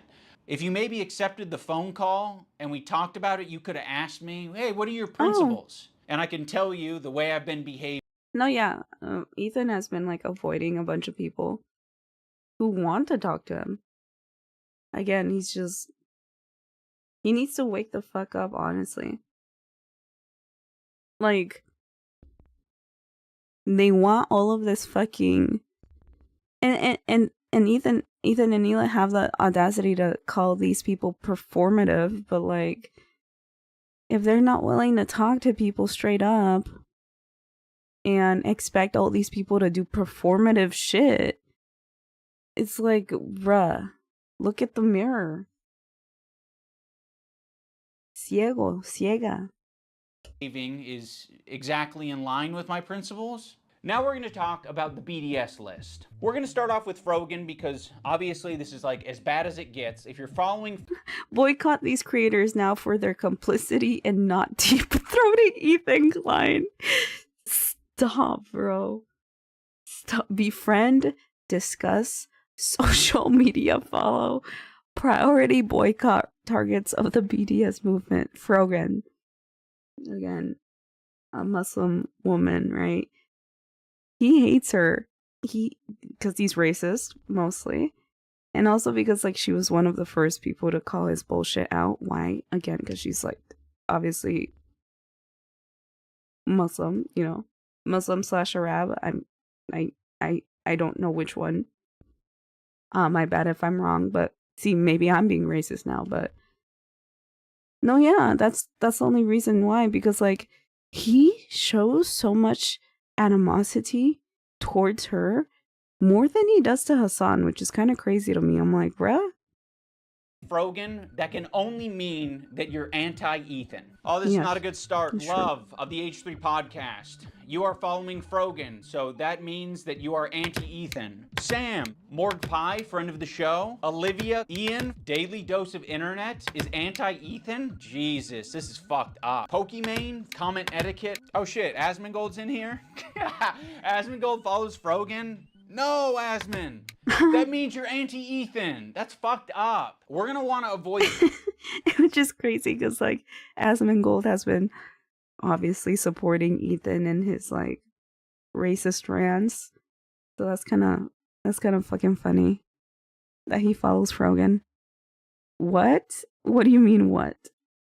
These creators at the top of the list, but one tier below them are the creators who associate with them. They're essentially endorsing all of their statements. You got me, you got Anissa, I think Hassan's in there. You'd think that Hassan would be on the top of the BDS list, but that's not the case. Hassan provides additional value for people. Ethan can turn a blind eye to people collaborating with Hassan because that's what he did. You gotta be the lowest of the low to be associating with the Frogans and the Denims of the world. To associate with Hassan, that just makes sense because he's famous and he's got a massive fan base. Also, Ethan still follows Hassan on Instagram, so Hassan is in his feed. And that's showing up right up on us Nisa's and Idubbbz feed. It's important to remember that this is a living document and people can be removed or put onto it depending on how Ethan's feeling that day. You have this other tier of creators that exist below Hassan but are still anti-Ethan, but Ethan really doesn't want to bring your attention to these ones because it's kind of unpopular, you know? A lot of them are famous. It's no coincidence that Ethan stays silent when these powerful, popular men are supporting Hassan. It's because Ethan is a coward. He's a bitch-made coward. I think Ethan has an unreasonable amount of respect for these comedians because they have power, they're quick, and I think he knows that they don't fuck with his ideology. But he's gonna keep that to himself because the last thing that he wants to discover is that people that he respects and looks up to, they don't fuck with him. Bill Burr came on. It was like the worst fucking show. It was just horrible. That was like my lowest moment on podcast history. We could talk about Bill Burr, ruined my life. Bill Burr, maybe you can go on Lexapro. I was prescribed it and it was in my bedside. And then it was the Bill Burr episode that made me finally start. When Stavros goes on Hassan's stream and he mocks your content nuke. I actually saw a really interesting video about you, man, and I don't know that I'm Bill, even but comfortable is being here Burr, anymore. but is hilarious. It really kind of shed light on you in a way. Yeah. You kind of like have leftist politics and stuff like that, and I actually feel betrayed. Yeah. So I'm actually just here to let you know this is the last time I'm ever coming. You don't fire back because you're coping. So you're just gonna tuck your tail between your legs and never mention on your podcast that mentions everything. You're bringing up some fucking connection I have on Twitter. Someone mocks you on a stream, you're not touching it. Fuck you, you're a coward. It's just his job. It's just what he does for his job. You know, he doesn't mean it. We're actually good friends. You know, he makes fun of everyone. It's not just me, right? Oh, also, I can't forget about Matt Lieb. Matt Lieb is in this like middle tier. His valuable association is Rhett and Link. So Rhett and Link, conveniently, are also in this category of popular and powerful men who Ethan does not want to burn bridges with. Although, he's sniffing around. This guy, Matt Lieb, he works for Good Mythical Morning. Of all people, this guy, Matt Lieb, who apparently is a producer for Good Mythical Morning. Well, this guy works for Good Mythical Morning, acting like he's wholesome, and he's bringing on somebody that wants to kill my wife, or in a video game. And I think he should be fired, frankly. Or in a video game. Bro, okay. And I hope he is fired. No, yeah, no, I'm not kidding. Like, Ethan literally will try to ruin someone's life. And he's like, you know what? Let's try to get this guy fired. I want him fired. It's like, as a big content creator, you can't say that shit, bro. Because he has crazy fans, and his crazy fans will try to fulfill that. He's just so irresponsible with the power he holds, and on purpose. on purpose. Like, he's actively trying to cause harm. And I paused in a very perfect spot where, you know, he's not looking good. Jesus Christ. Pathetic. And he interviewed a fucking, basically a terrorist. I think Ethan only respects power right now, which is one of the reasons I made this video in the first place, is because he thinks I'm weak. He thinks a lot of these other creators that he's gone out of his way to attack, he thinks that they're weak, and he thinks they're a target that he can bully, he can manipulate, he can send lawsuits to. And I want him to know that we're not going to be bullied. You're being a piece of shit, and we're going to call you out. So here's the button. You've got a video and you've got an audio. We're hitting both.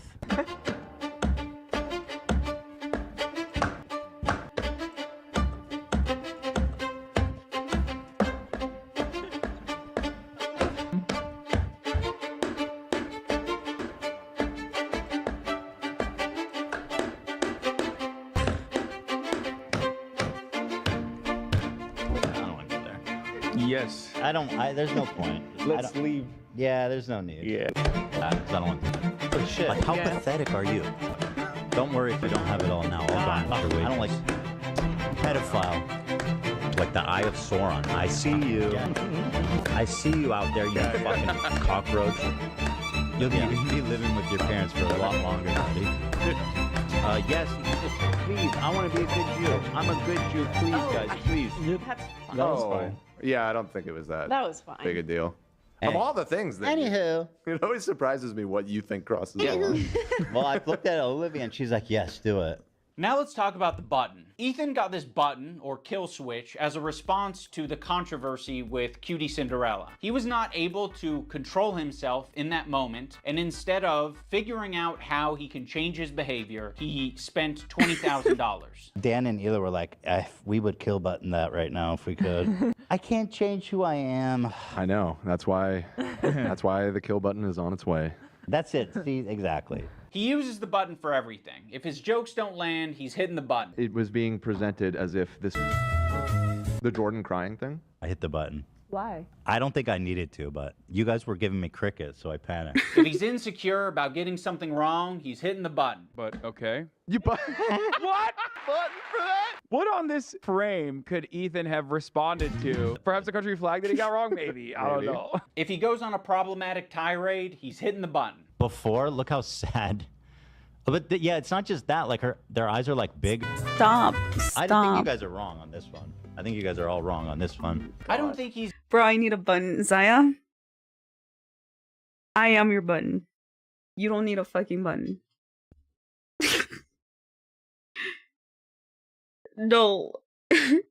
It's just I'm kind of frazzled because, like, I didn't know that's why the button was there. Like, I remember when they integrated the button, but I didn't know. I didn't know it was because of the Cutie Cinderella thing. Jesus Christ. And no, yeah, it's like, at that time, I was like, no, yeah, Ethan needs a button, but like, really? He can't just fucking try to be a better person? I didn't even know it was 20K. Oh my god. You want me to hit you? No! What? That's what you got from that? It's a copium button. Copium! Oh shit, I should not hit my mic like that. Copium! No, and it would be funny when he would just hit the button for stupid ass reasons, but like, if you think about it, it is sus. Like, looking at this now, I'm just like, Jesus Christ. I thought that was normal. Ay, ay, ay. That's not normal. Don't get a button. I don't want to do that. Spicy! No! That's not what I meant. You don't need to hit me. I'll just fucking be like on Discord. I'd be the one pressing buttons on my keyboard. Like that. Alright, I just tell you.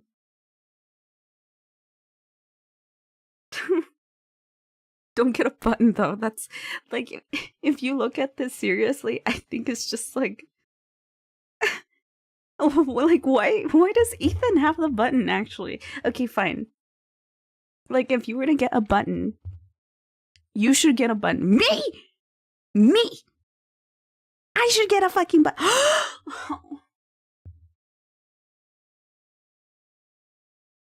Look what you made me do. Look what you made me do. I have to go look for the button segment. Drink water, you dehydrated bitch! True. Wait, what the fuck? What was that? I think you guys are wrong on this one. What? I don't need a button.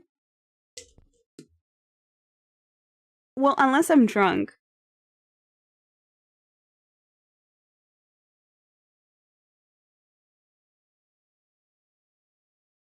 Unless I'm drunk. Then I guess I need a button. But no. Listen, why would Ethan have the button? Shouldn't Dan have it, like the producer? Why Ethan? I mean, Dan does have one, to be fair, but like I don't understand why Ethan should be the one pressing it at all, ever. Since clearly he's like fucking deranged and a narcissist and can't fucking.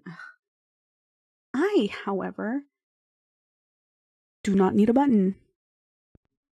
I could see me needing one if I'm drunk, but like if I was drunk, who's gonna be pressing it? Not me. Like if I press it, what's the point? So if Zaya gets a button, I'm the one pressing it. It wouldn't make sense if Zaya pressed a button. Don't get a button.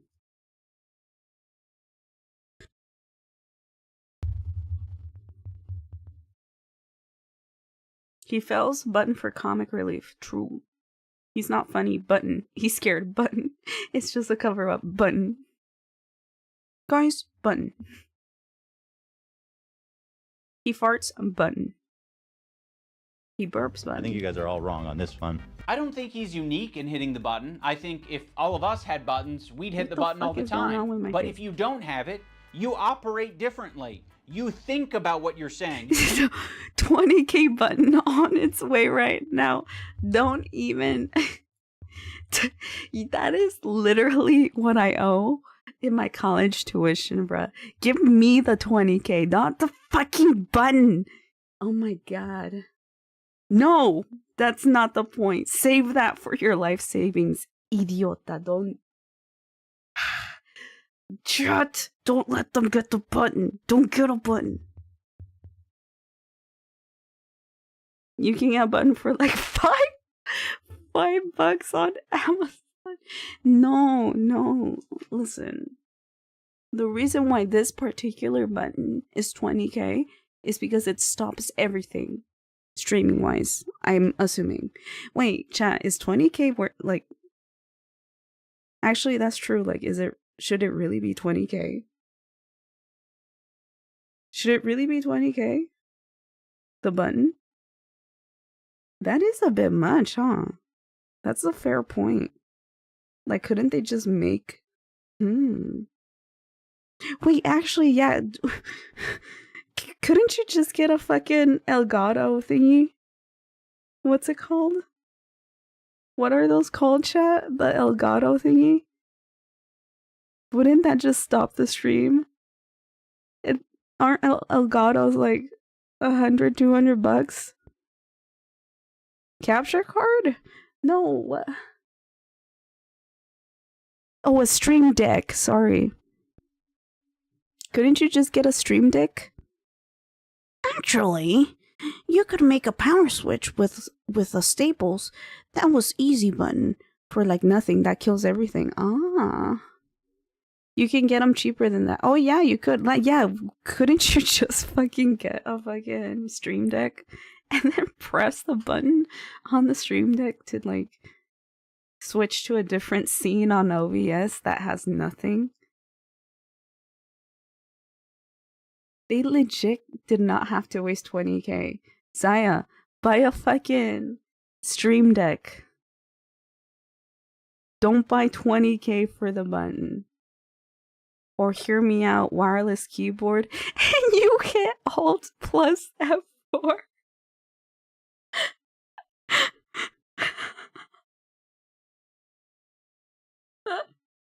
I'm trying not to be loud because my neighbors can hear everything I fucking say.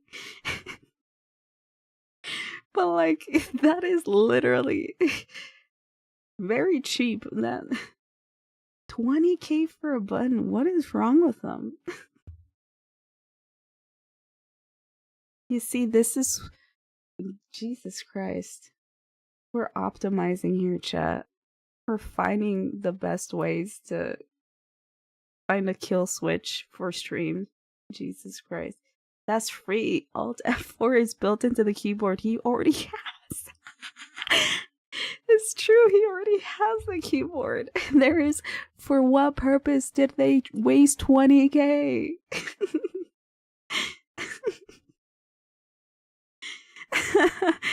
Oh my god. Jesus Christ. Rich people chat. Jesus. The 20k kill switch is not a 20k kill switch if I don't pay 20k for it. Mars? Wait a second. They have a point. The 20k switch. Switch 2? No. The 20k kill switch is meant to be 20k. Therefore, it's meant to be bought for 20k. And you're meant to pay 20k for it. If you don't do that, then it wouldn't be 20k. You know what, Zaya? Do whatever the hell you want. Buy the 20k switch. Kill switch. Kill switch? I would get a Stream Deck. Okay? It's too hard to suck, I guess. What? To suck what? Suck on these nuts in your mouth? Okay. We're getting distracted here. Enough about the fucking kill switch button, whatever it's called. To be fair, it'd be fun to hit that thing. Hit that thing. No, like to suck as in he sucks. And he's a failure act. Who? Ethan? Oh, yes. Tama just told me to spend 20k on the squad. You... That's when you listen to me? What a bad find. That's when you listen to me. That's when they listen to me. Are you guys witnessing this? That's when you listen to me. That's when you listen to me.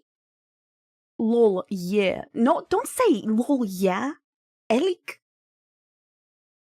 the relic. Don't say this. Don't buy the Switch. No, wait. Buy the Switch too. But don't buy the kill switch. Jesus Christ. The amount of times I've said Switch now. That's when you listen to me. This is fucked up. No, don't buy a Switch 2 either. Listen. Whatever Zaya does with the Switch is between them and God. Okay? We can't control that. It's our goddamn given right to buy the Switch 2. Just get a ROG Alley. I don't even know what the hell that is. Same thing, but where?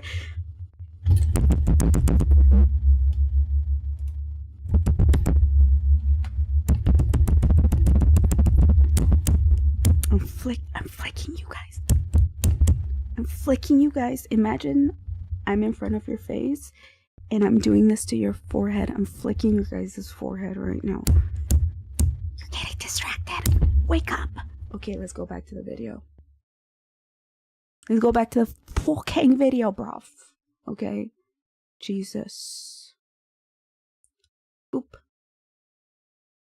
You maybe plan for your show a little bit more. You maybe What say, is up with my I'm mouth? not going to have my podcast be an emotional dumping ground for today. You instead say, ooh, it's important that we stay on topic.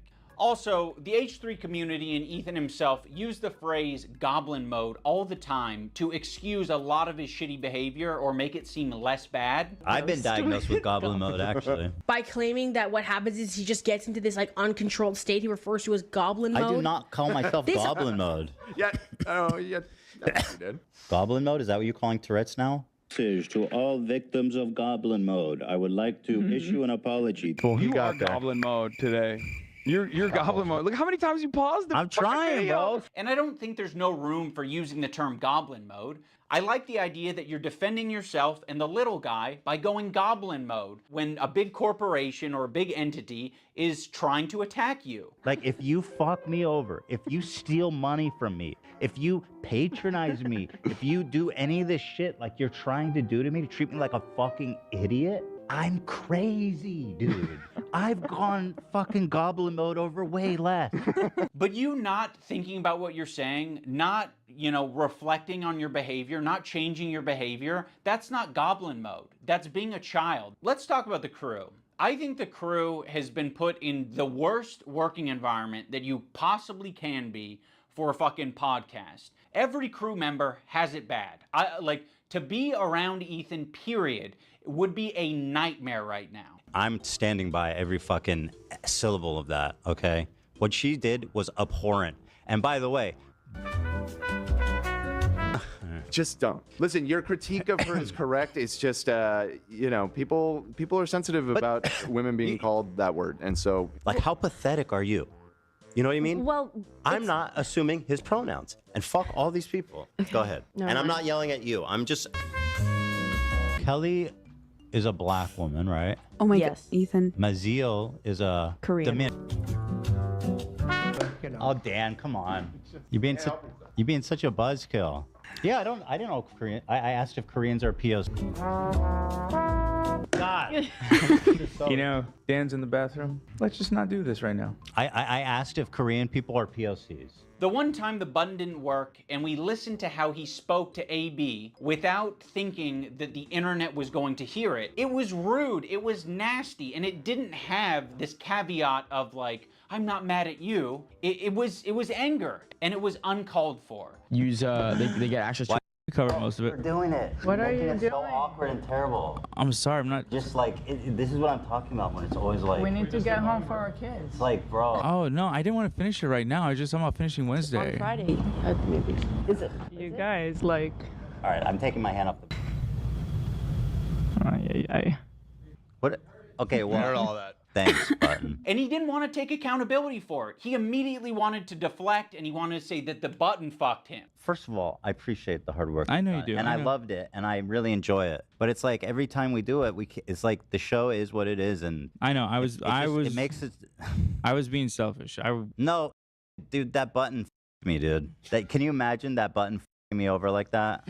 The button fucked you? AB fucked you? Who fucked you? You fucked yourself by being an asshole. He makes it seem like he's not a tyrant of a boss. We're doing it. What are you Making it doing? so awkward and terrible. I appreciate the hard work. I know you've you do. done, and I I know. loved it, and I really enjoy it. Dan, his producer, is constantly clarifying things on the air and making it clear that what Ethan said was a joke, Ethan is being overly defensive, or he's saying things that are like not true and he's exaggerating. People saw that. They thought that was what you searched to I did pull not up that type photo. So I'm just clarifying. Thank you for clarifying. I appreciate you doing that. God forbid. It's okay because I buttoned it. Why? Because it's not that big of a deal, man. just Like, your how inability to. No. Hold on, Dan. How does it change anything? People knowing that we did it. It's fun when it's a surprise. Okay, well, Well, you just asked how it changed Surprise things. them on your show. Okay, all right. I understand that that's his role, and he's you know, Ethan's made that his job or Dan's made it his job. Ethan leans on it so heavily. In the same way that he leans on the button. Ethan is leaning on all of these people to be adults and look after his behavior and give all of this emotional and empathetic energy for Ethan, but Ethan refuses to give it back to them. Also, let's talk about AB and Lena, 2 Lebanese employees, and you just continue to talk about the conflict like they don't exist. It would be nicer, a lot nicer, for you to shut the fuck up about it. You're allowed to do that. Hezbollah in Syria alone killed double that much. That's a lie. All right, I'm going to move on. I just want to play Hassan talking about bad empanada. Ethan doesn't want to change, and he wants to bring the entire crew down with him because he's putting them in this position every day, right? But it's more important that he gets this shit off his chest. It's more important that he dumps. We're all familiar with Goblin mode. Well, Ethan debuted a new mode recently. And by the way, my ratio is pretty good. Like, I'm looking at like 20 Goblin modes to 1 too far. Demon mode, let's call it. Demon mode. Oh my god. What makes demon mode different than goblin mode is goblins aren't really like an intimidating, powerful force. If the goblin is persistent, it can get what it wants. When I'm done with the other one, the big one that's dropping probably next week, my full attention is going to you, George. Like the Eye of Sauron. I see you. I see you out there, you fucking cockroach. Ethan, the reason the internet got behind you when you were being sued by Matt Haas or when you were being sued by Ryan Kavanaugh. This is so, it's so sad. It's so sad. Because, like, Ethan is one of the reasons why big companies can't just fucking go after smaller creators because they feel threatened by, like, whatever the fuck they're saying. And now, like, Ethan is going against that. He's literally doing what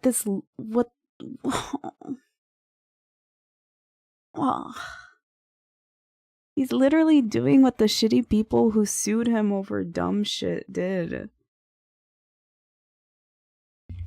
In the name of crazy, you know, propaganda, bruh. Oh, he just fell off so bad, bro. It hurts. It hurts, chat. You don't. Is because people saw you as the underdog. They saw you as the guy who's defending the common man. I'm suing, and I cannot wait for you guys to read it. At the moment, we are writing 3 complaints for 3 people. You are doing the classic rich asshole thing. You have a deficit of friends, you have a surplus of enemies. You feel really bad, you feel hurt, but you also have a surplus of money. So what can you do? You can use that money to bully and intimidate people. These public legal threats that you're making to fellow creators, these legal threats that you're making to people on Reddit, on Twitter, you're like, I'm hurt. These people are hurting me. What do I do to stop it? There's nothing I can do to stop it. I'm powerless. No, you have a ton of power. You have a ton of options. You have a ton of choice. That's exactly what you get for being filthy rich, is you can do all of these things. I've never want to sue someone for defamation, but like at what point do you kind of fucking have to? I mean, this is like basically someone calling you a pedophile. Be like, yeah, you know, Ethan's a pedophile. What, Dan Clancy or whatever, like the CEO of Twitch, and being pedophile. Ethan. Dan KKK Clancy has a similar view of Hitler. Because Dan Clancy, the Nazi, fucking anti-Semite. There are certain things you can accuse people of that rise above to make it like actionable, which is like wrongfully accusing someone of being a pedophile, a sex criminal, a murderer, shit like that. Dan Clancy now, in other words, he is a pedophile. You have so much less to go off of saying that oh, no, than anybody has just about based Dream. on his looks.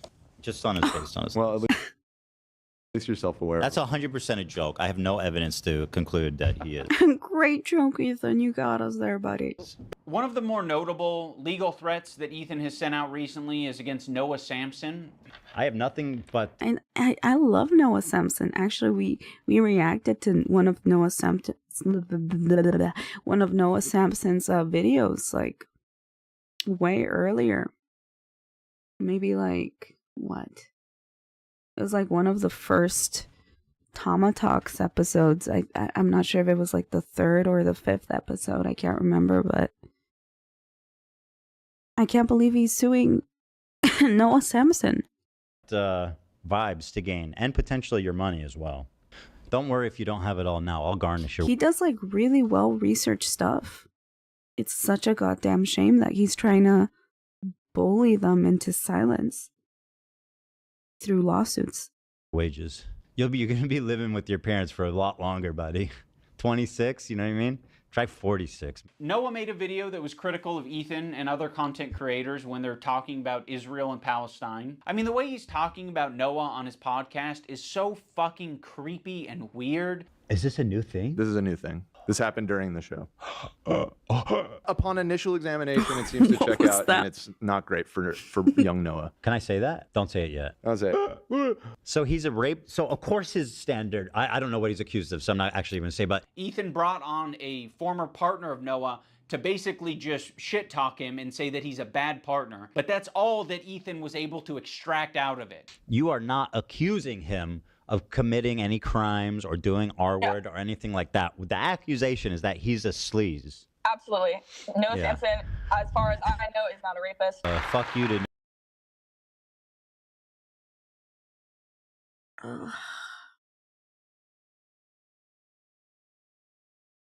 He did that. He called up one of Noah's exes to get her to say that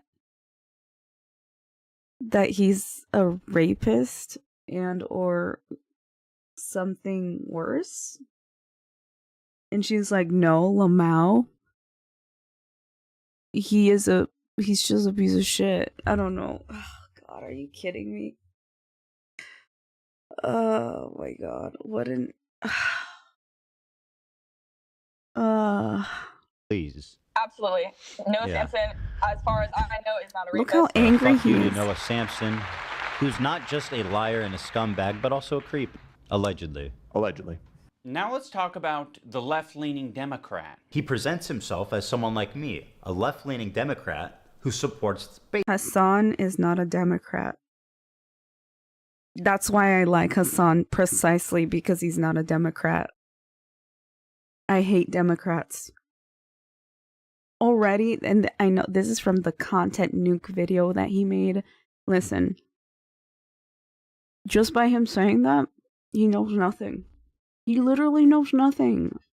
Basic things. The thing that made me start to question Ethan's intentions is that when he was suggested to talk to Sam Cedar, a fellow progressive, a guy that Ethan respects and looks up to. He works with Sam Cedar at the Majority Report. I respect him and what they do there. He kept saying that it was racist or anti-Semitic to suggest that he talked to someone who's within the same ethnic group as him. That's why I said yesterday, I urge Ethan to talk to Sam Cedar. There are very thoughtful, very kind anti-Zionist Jews out there that he could talk to. I don't think that I will be able to reach him. What's the insinuation that I only listen to other Jewish people? You need to talk to my pre-approved list of Jews that agree with me on everything. It doesn't matter if they're Jewish, dude. It doesn't matter if they're fucking Jewish. I think most Jews. I don't think Jews at large view it. I don't think that is the. In what position are you to even say that? It's not motivated by myself. It's motivated by Jews against anti-Zionist No, Jews. seriously, how can you speak for my entire ethnic group? I find that really interesting. Ethan, I don't know what to fucking tell you. This is like step one of Fucking having a hypocrite, leftist bro. ideology is recognizing our race, religion, nationality, all this shit, all shape our experiences as people. That's the reason why it'd be better served to have this conversation not with myself, but with an anti-Zionist Jewish person. Why does it matter if they're Jewish? Because I'm not Jewish, and you've said in this conversation that, how can you tell me how to feel about the situation? Yeah, but how is one person a representative of Jews at large? I'm just telling you how Jewish people around the world interpret that phrase. So yes, Ethan, on occasion you might be suggested to talk to someone who has some crossover with you. It doesn't have to be your ethnicity. It could possibly be someone who shares progressive ideology with you. It could possibly be someone who is of your same gender. I think Ethan understands this concept very well. He listened to these women on his show when they told him that he shouldn't be calling women bitches. This bitch is intolerable. You are such a nasty fucking bitch, Ken. I don't know if you can call her a bitch though. She is a bitch. She's a fucking bitch. You're right. I call her a see you next Tuesday. Listen, you have. I'm curious, what do Lena and Sam think about it? I wouldn't be okay with that. Yeah. Yeah. Yeah. I feel like that it's for the girlies, Ethan. But I So agree. you guys all seem to be in consensus that We it's in are. poor form. I think to respect the women here in the room, I Did a fucking poll. Oh my god.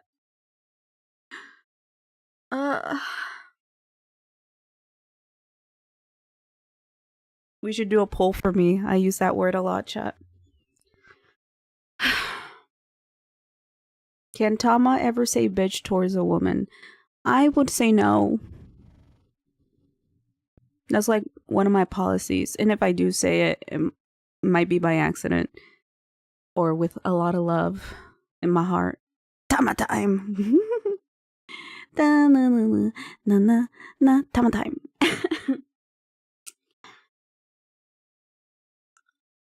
Nah, don't say that towards a woman. Mm-mm. Unless they're like actually evil, but that's like usually rarely the case, I feel. So I'm gonna have to pass on saying that. The infantilization of Ethan Klein is fucking nauseating. He's not a child. He is absolutely capable of looking into Hassan, learning about his politics, interviewing, doing loads of things to figure out where he stands. He presents himself as someone like me, a left-leaning Democrat who supports He's not a basic Democrat. things. And for the first time, I noticed an inordinate amount of radical, hardcore leftists. I mean, I thought we were social democrats, not whatever this was. This comment from Hassan really started to sound some alarms in my head. I was already getting uncomfortable with our partnership. I started to wonder if I had any idea who this guy actually is. You made how many episodes with Hassan? Like, It's this guy true. made a fucking program with the biggest mega leftist on the platform. Now he's acting like he was tricked and he was incapable of figuring out what this guy's beliefs were. Bro, I didn't make the fucking leftist program. You did.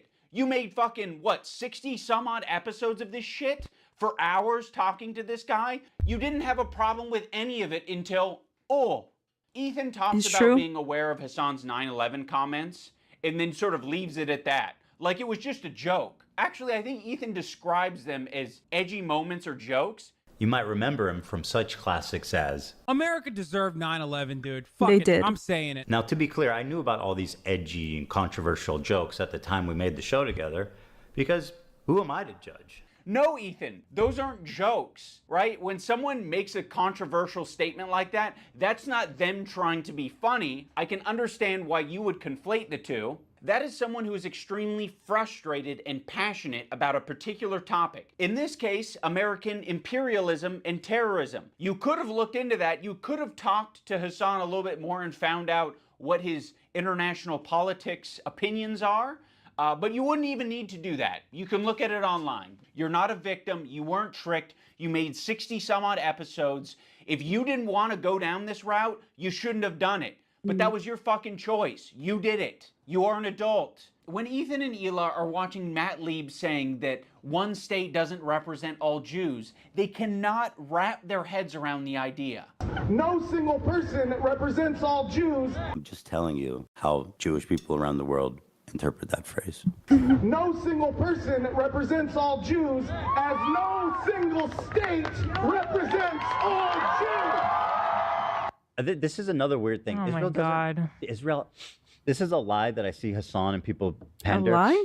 They say that Israel's going to war on behalf of Judaism. They have never. I don't believe that They that's are. ever been stated, and I don't think Israel. There's literally the Star of David is literally on the fucking flag.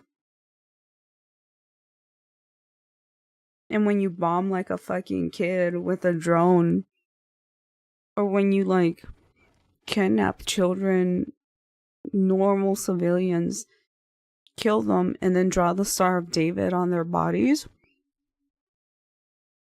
that's you kind of using you know, Judaism for your cause, which is, you know, genocide. I don't understand why they just keep ignoring very easy facts that anyone can find. Ever explains that it's like He explains it a lot, actually, Ethan. I think Israel says it's a place where Jews can go. Israel's just a place Jews can go? With that slogan, we might actually have peace. You know, if that's all you're defining Israel as, is a place Jews can go. Like, sure, it sounds like America to me. Like, all right. I don't think that Israel said they represent all Jews. I don't think that's a stance. We're like, hey, displacing Palestinians is all Jewish people. Ethan is being so disingenuous here to suggest that he doesn't understand what Matt Lieb is saying. Like, he's making a semantic argument. Like, I don't think Israel has said that it represents every last Jew on the planet. Well, they have, though. They have. I don't think Israel has claimed that. But they have.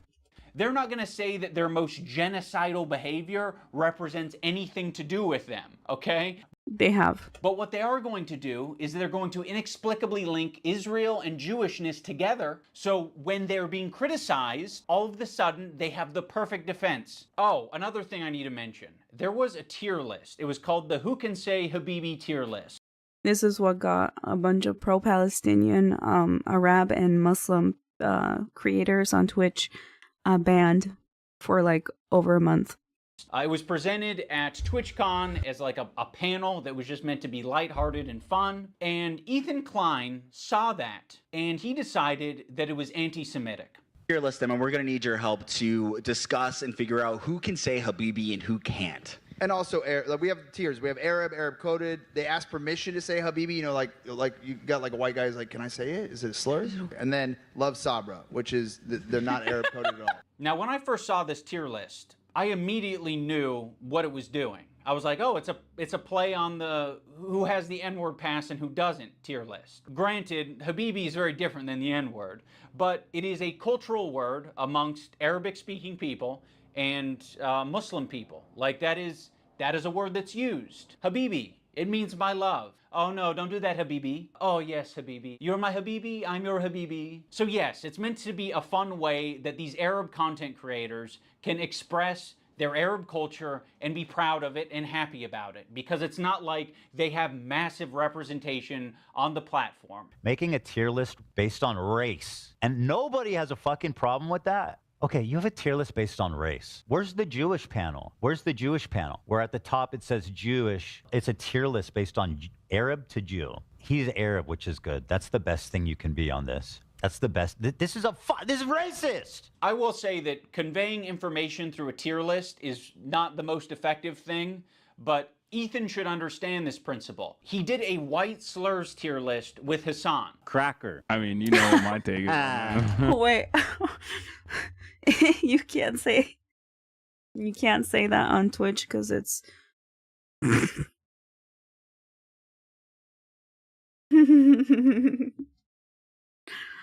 because it's racist against white people. It's not, but that's just an opinion, I suppose. But God damn it. We can't put this as an F. Cracker. I mean, that's got to be at I'm not saying anything Twitch, by the way. I'm reacting to a video. least a D, right? Pale face motherfucker. Pale face. I mean, again, I think that's an F. Hog. So hog is my favorite. I use it all the time. Him and Hassan feel as though they are white guys, so they felt very comfortable talking about white slurs on their tier list. I think I'm more white than you. What do you think? I think I'm white. Like, I'm super white. Can you understand why Arabs might feel comfortable talking about Arab shit on their tier list, Ethan? You're the white guy. You think you're more white than Hassan. I think I'm more white than you. So, yeah, the white guy can say all the things that he wants, like cracker, but the Arabs can't have their tier list. I would put him also in Arab. I know Turkish people are different. Notice how they dropped the premise almost immediately that it's about who can say Habibi. And then it's like, Hassan, okay, actually, he's Arab. We fucking love him. He's dope. He's Arab. Habibi is an Arabic word. That is an Arabic word, Ethan. Funny about this whole thing is that they say Habibi in Israel. It's a Ethan. Again, people underestimate just how like mixed Israeli culture is. Like, We say Habibi in Israel. Yes, Ethan. Another piece of evidence as to why it isn't anti-Semitic. This is racist. If you're not Arab or understand Arab culture at all, which is a lot of Americans, Yes. and Ethan Klein presents you this tier list and calls it anti-Semitic, you're just going to eat it up. It's not. Ethan is just proving his location on this tier list under Love Sabra because he doesn't understand Arab culture. There's a lot of Arabs who eat Sabra. There's a lot of people like me who eat Sabra. A lot of the times it's all that's in the store, and I'm gonna buy it and I'm gonna eat it, but it is not the good shit. Like the average Arab American, they're gonna go in the store and the only option they have is fucking Sabra. And that sucks that that's the only option, right? Arab communities and distribution facilities are not widespread across the US. So what are they left with? They're left with a common, relatable, shitty hummus, which is Sabra. And what's so fucking pathetic about this whole thing is after he was able to get these Arab creators banned off of Twitch for 30 days, he goes on to talk about how bad Sabra hummus is on his show. I don't think anybody prefers Sabra over homemade like restaurant quality hummus. You know, it's what's there. Like weirdly fluffy. It is fluffy. Sabra. Weird. Yeah. I would buy it sometimes and eat it. It's not the best. The problem is with Sabra, in my opinion, it's only good for the first 2 days. For some reason, like when you eat this Sabra shit, it just feels so much heavier. And imagine eating a whole fucking vat of Sabra. That's crazy. Yeah. I've never liked hummus. Oh, okay. Well, you hate Jews then. I don't. And Arabs. Yeah. This is racist. Yeah. It's racist. Fuck. It's almost like you can have a discussion about Sabra hummus being a bad hummus without it being at all related to a Jewish thing or an Israeli thing. He can have that discussion as much as he wants on his podcast because we all know his intentions aren't anti-Semitic. This is what he did. He hit his heart hard. The Zionism is leading to not Ethan. accepting other cultures, embracing their own And they didn't. Okay. culture, and instead thinking Where was the button there? Where the fuck was the button there? Hello? 20K? that is an attack on you. There's this incident on the podcast where they were reacting to Cutie Cinderella, and Ethan was laughing during it. So that ended up being a pretty important wake-up call for Ethan. He made an apology video directed at Cutie Cinderella, and it was graded by a professional psychologist, Dr. Kirk Honda of Psychology in Seattle, and Ethan got an A+ rating. In terms of a public apology, this is A+? A+. Ethan won't stop talking about his A+ rating. You know, he rated my apology to Cutie Cinderella a perfect score, a perfect 10. A perfect 10 out of 10? Literally 10 out of 10. Go back. I can teach you how to make a Right. good apology. I'm Right, the best at 10 it. out of 10. I know what a perfect apology is, lady. You fucking don't. Is my perfect apology in this PowerPoint? Dude, I got a perfect 10 out of 10. This one is actually best apology, so.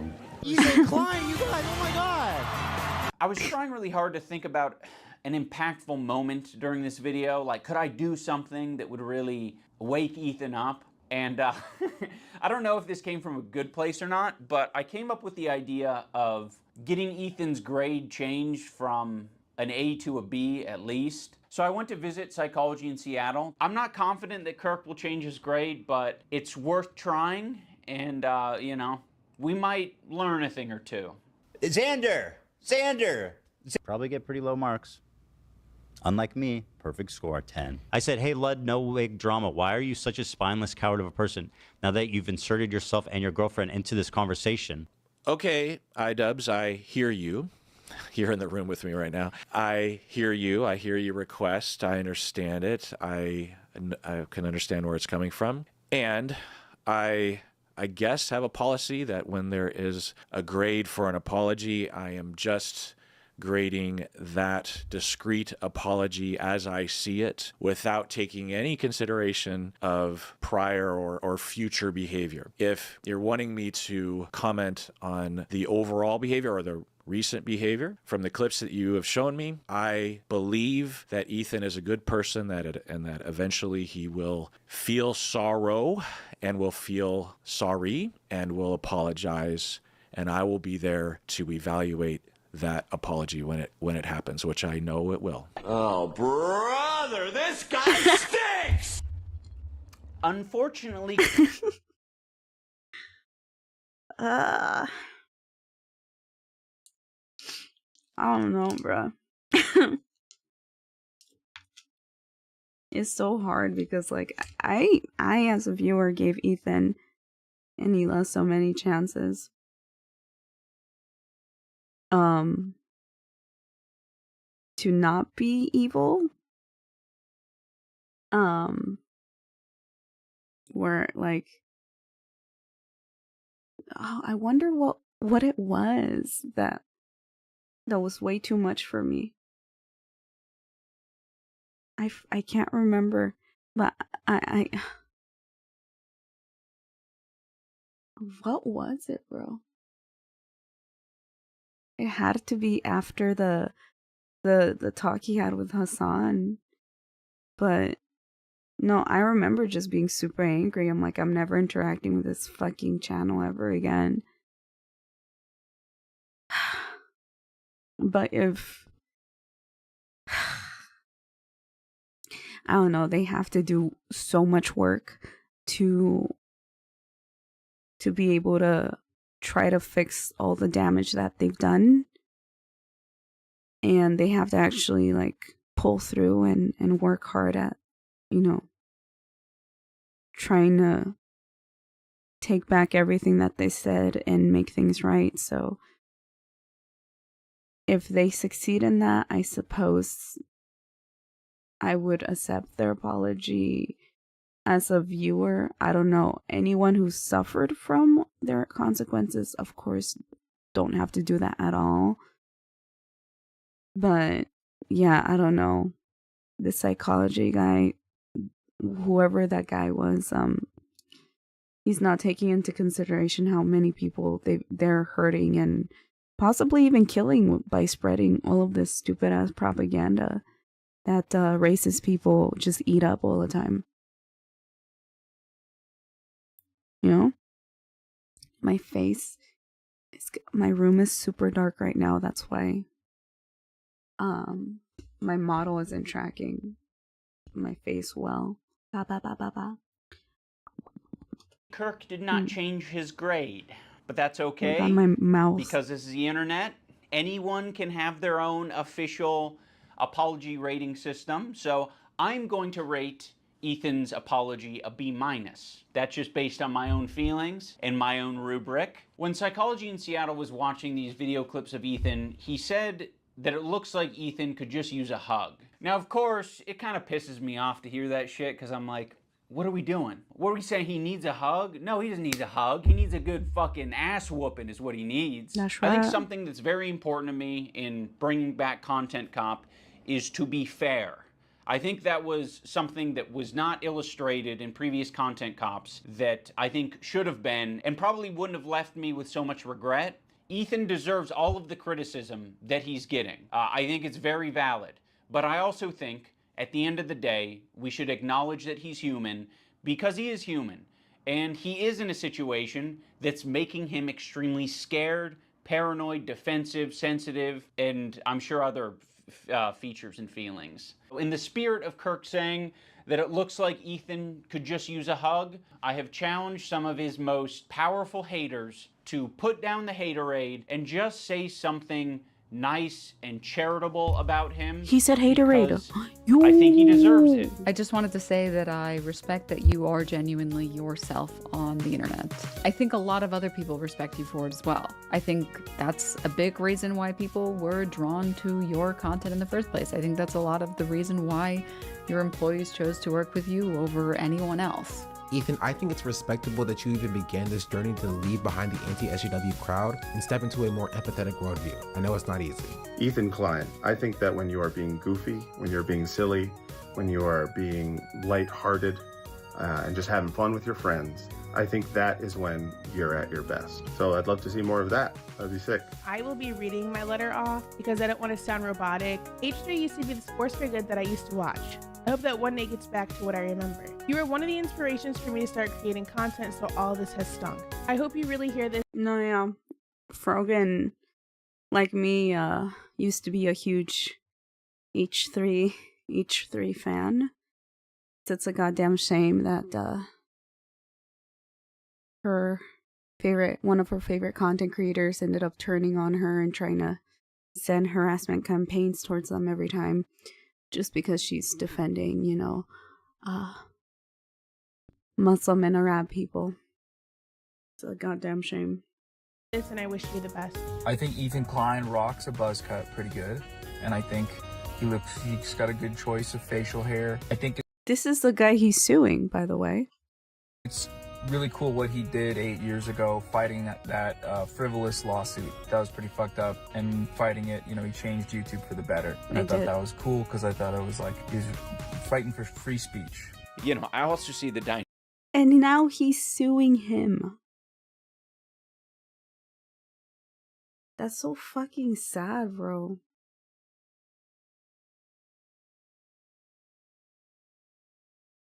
That's so sad.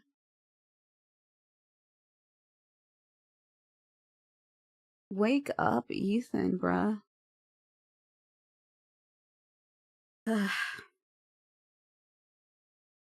Wake up.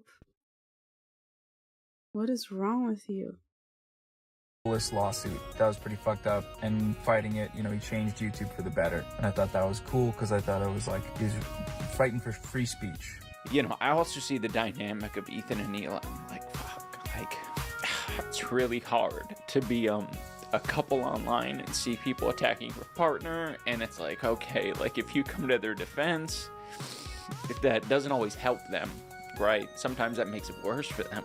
And I have been kind of slipping into a very unhealthy place where it's gotten worse and worse, and I get criticized more and more, and I get more defensive and more pulled up, a feeling of almost infallibility, that I could take anything on. It led me to make a lot of mistakes, and then when I was criticized for those mistakes, then I would act extremely defensive and nasty and not really processing them in a healthy way.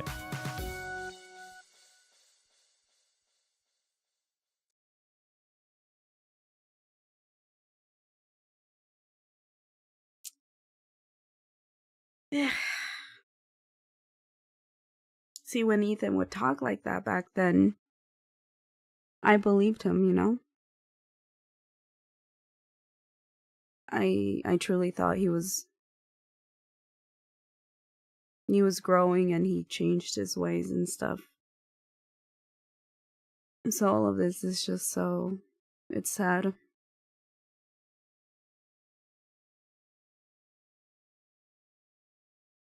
But I'm happy that Ian made this oh look, it's Shio. Made this content cop, and I think they had the right to, and Ian has been through a lot. Him and his partner, they have been through so much. And seeing them crying like that really hurt as well, because I know that they've had it rough with the harassment, both because of their past mistakes, but also because of just pure people just being pure assholes, for no good reason. So it really is sad that that Ethan refuses to see reality. I see the first comment. This is a huge day for leftists who were edgy teens in 2017. I wasn't an edgy teen, so can't relate. I never had a racist phase like that. It's wild how a bunch of washed up American YouTubers made the Israel-Palestine crisis about themselves. It is kind of crazy, actually. Now this is Now this right here is the true recession indicator. True. Since the last content cop, I have gotten 2 degrees and had 3 children. Damn. This video makes me realize maybe I'm not as chronically online as most people. It's evolving backwards. Yeah, this shit. Wow. And it's 12:30 a.m. Come on, I will never start the transphobia topic. I'm so sorry, y'all. But I felt like this was really important to watch. I really wanted you guys to see like 2 sides of the same coin. Someone who is changing for the better, who actually is consistent in changing and was able to grow as a person and is doing the right thing and trying to help their friend out and realizing that they're just fucking, you know, being assholes. And then another side of the coin where someone was going through the right path, but they decided to go back to being a bigot. And then seeing those 2 different sides of the same coin is really important because it really it really shows how anything's possible, both in a good way and a bad way. I still think that we should be charitable to a certain extent. You will know when someone is truly trying to hurt someone on purpose, with intention. And you will know when someone is just painfully ignorant. And I think it's up to us to know the difference. And I think watching this, the whole progression of this, was a perfect way to do that. So I encourage people to, you know, if they can, of course, within reason, give people the chance to grow. Because I truly believe that this is how we make the world a better place. Let's see, what do I have next? So I wanted to read some tweets. Let me turn on the music.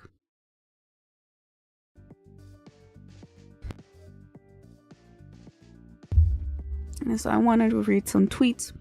It says here, Ethan Klein has literally never discussed Hind Rajab or Shaban al-Dalu burned alive on his bed, or prisoners being gang raped, or toddlers being sniped, or the 15 rescue workers ambushed and executed in cold blood by the IDF. He spends all his time attacking the people who do talk about it, which is true. Even I have talked about most of these people in my TamaTalks. And if he doesn't know who at least one person in this list is, and I say this to anyone, you don't fucking care, bro. And that should question the humanity within you. Especially you, Ethan Klein. Because I bet you he doesn't know anyone in here or any of these stories that are being talked about. If you don't know any of this, you need to question your humanity. And I mean that. So this is actually them reacting to the the video we just watched. And look and behold, they used the button, the 20K button, guys. So let's check it out here. Wait, I don't think you guys can see it, huh? Let's just do this. Authorities block healthcare to Gaza. Again, I'm not. Do you think that I'm talking about walking around Gaza when I say how great multicultural it is? We did never you think that? how Israel attacked Gaza since October 7th, not even once. We never you never criticize it either. What they did. Is that not the point he's making though?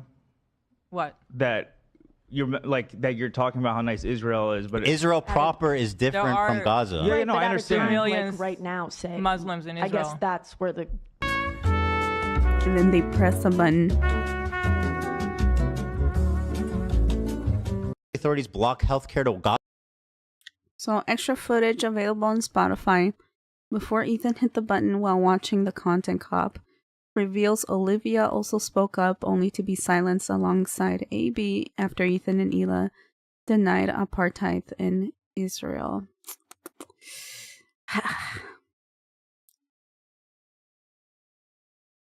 And then this very crucial last part. Again, this video, The Content Cop, the end of it was so charitable. Like, despite Ian, like, being obviously hurt by what Ethan is doing to him, his friends, his community, all of the harassment and stuff, it's like, it's kind of crazy how unfair everything is. And he was still willing to be charitable and is still hoping that Ethan wakes up. And actually everyone that Ethan has successfully harassed and even gotten banned on Twitch for over a month, simply because they're pro-Palestine, they still turned the other cheek and complimented Ethan in the best way that they could, and hoped in hopes of him like hearing that and changing for the better. And this is Ethan reacting to like the last few minutes of Content Cop. And I have been kind of slipping into a very unhealthy place where it's gotten worse and worse, and I get criticized more and more, and I get more defensive and more pulled up, a feeling of almost infallibility that I could take anything on. It led me to make a lot of mistakes, and then when I was criticized for those mistakes, then I would act extremely defensive and nasty and not really processing them in a healthy way. That's how he ends it. That's how he ends the fucking video. 10 out of 10. And I have been kind of... Ethan, fucking wake up, bro.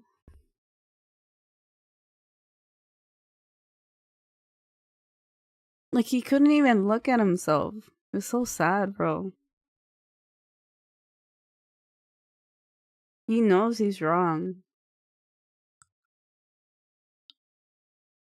He knows. That's why he's pissed. And he can't even look at an old clip of himself reflecting about his problematic behavior. And here's the thing, it's like, again, like all of this, at the end of the day, all of this kind of just takes away from reporting actual news, from encouraging those in power to stop genocide. Like, Ethan literally made it all about himself. And having all of this, like, call out shit. And Hassan, that's why Hassan doesn't react to it, because it's a distraction. It's made to lessen the importance of those who are truly suffering. And it's sad. Oh, thank you for cheering. 33 bits. Well, coolly. What happened? I just got here. Please read the pinned. And I'm doing my usual TamaTalks, so please read the pin and you know, follow the rules. But yeah, it's just like it really takes away from what's important. And like, I mean, I spent 3 hours on this, right? watching it because I think it's important to see the how much influence these content creators have, especially because Ethan still claims that he's left, that he's a liberal, right? While promoting genocide. So and that's very scary. That's why I feel like we need more people who are willing to speak up, you know, rather than focusing. Because Ethan just like, he calls himself a liberal, but all he does is like make jokes, right? And if he's taking a stance, he's taking a stance towards genocide. Not a good look. It's a waste of time. It distracts from what's important. And I'm so sorry that I won't be talking about the transphobia segment. I'm gonna have to, and you know what day is it? Tomorrow's Wednesday, right? I'm probably gonna start an hour earlier, maybe on tomorrow. I usually start at 10 p.m. on Wednesdays anyway, but I'll start like at 9 p.m. and do an hour of, you know, the transphobia part, and then because I really want to talk about it, bruh. I'm so mad. It's taken like 3 episodes now of TamaTalks, and I haven't fucking made a dent. So, yeah, but it's like almost 1 a.m., so I have to go to bed pretty soon. But to end this, I want people to see the realities of Palestine. I want you to see the suffering of people. Trigger warning. You're gonna see someone who is frustrated with the horrors that they've seen. And so this is what's important, and this is why you need to speak up. And if you don't speak up, you know, you're basically ignoring this person I'm going to show to you. And if you don't want to speak up, at least like act up, you know, do something, boycott, educate yourself, and be more sensitive to people's pain. So this is a man pleading to the world to do something. To those who are lurking and can only hear the audio, I'm going to read what he's saying, because obviously he's speaking in his native language, so you won't be able to understand what he's saying. So I'm just going to read off the subtitles for those who are lurking and unable to understand Arabic. So he says, "We appear on camera, speak to the press, and plead with you to help us for nothing. What do we do, man? We're exhausted. Really, we're tired. We go to sleep and wake up to bombings. Every single day, night and day, is just bombing, man. Feel our pain. Imagine they were your children. If they were your kids, what would you do? Look at this blood.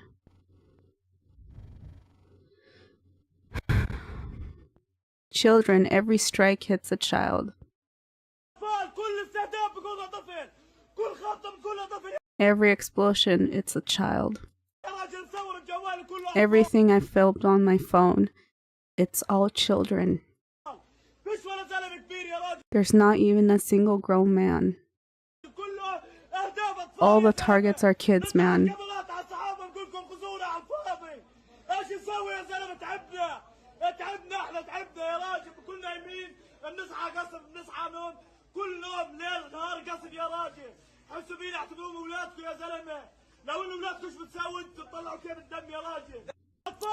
But who are the true victims? Apparently Ethan Klein and Neela Klein, right? They're not even talking about this at all. All they're focusing is defending Israel. And that's fucked up. So, that's why I need to talk about it. And I'm going to end it at that. Tomorrow I will start 1 hour earlier so I can get to the next part of this, which is transphobia and homophobia. I have some articles here, you know, that I wanted to talk about. But of course, we went overtime again. So tomorrow I'm going to start an hour earlier. My bad for that. Yeah. So, as always, I won't I won't I won't rate anyone during TamaTalks because I don't want to force them to be political and stuff.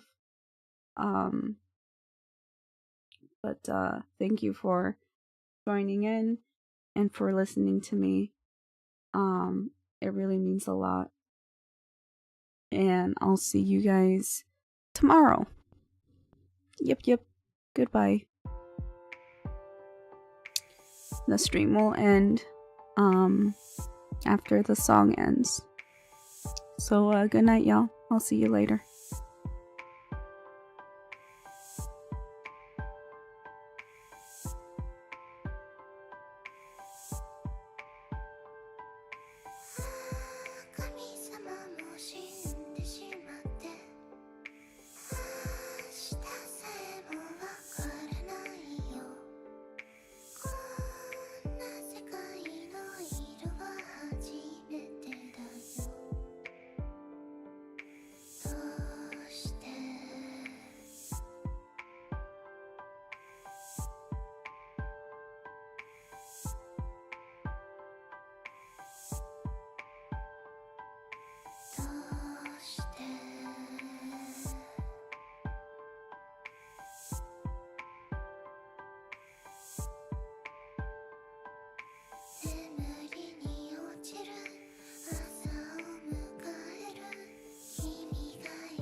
してるから今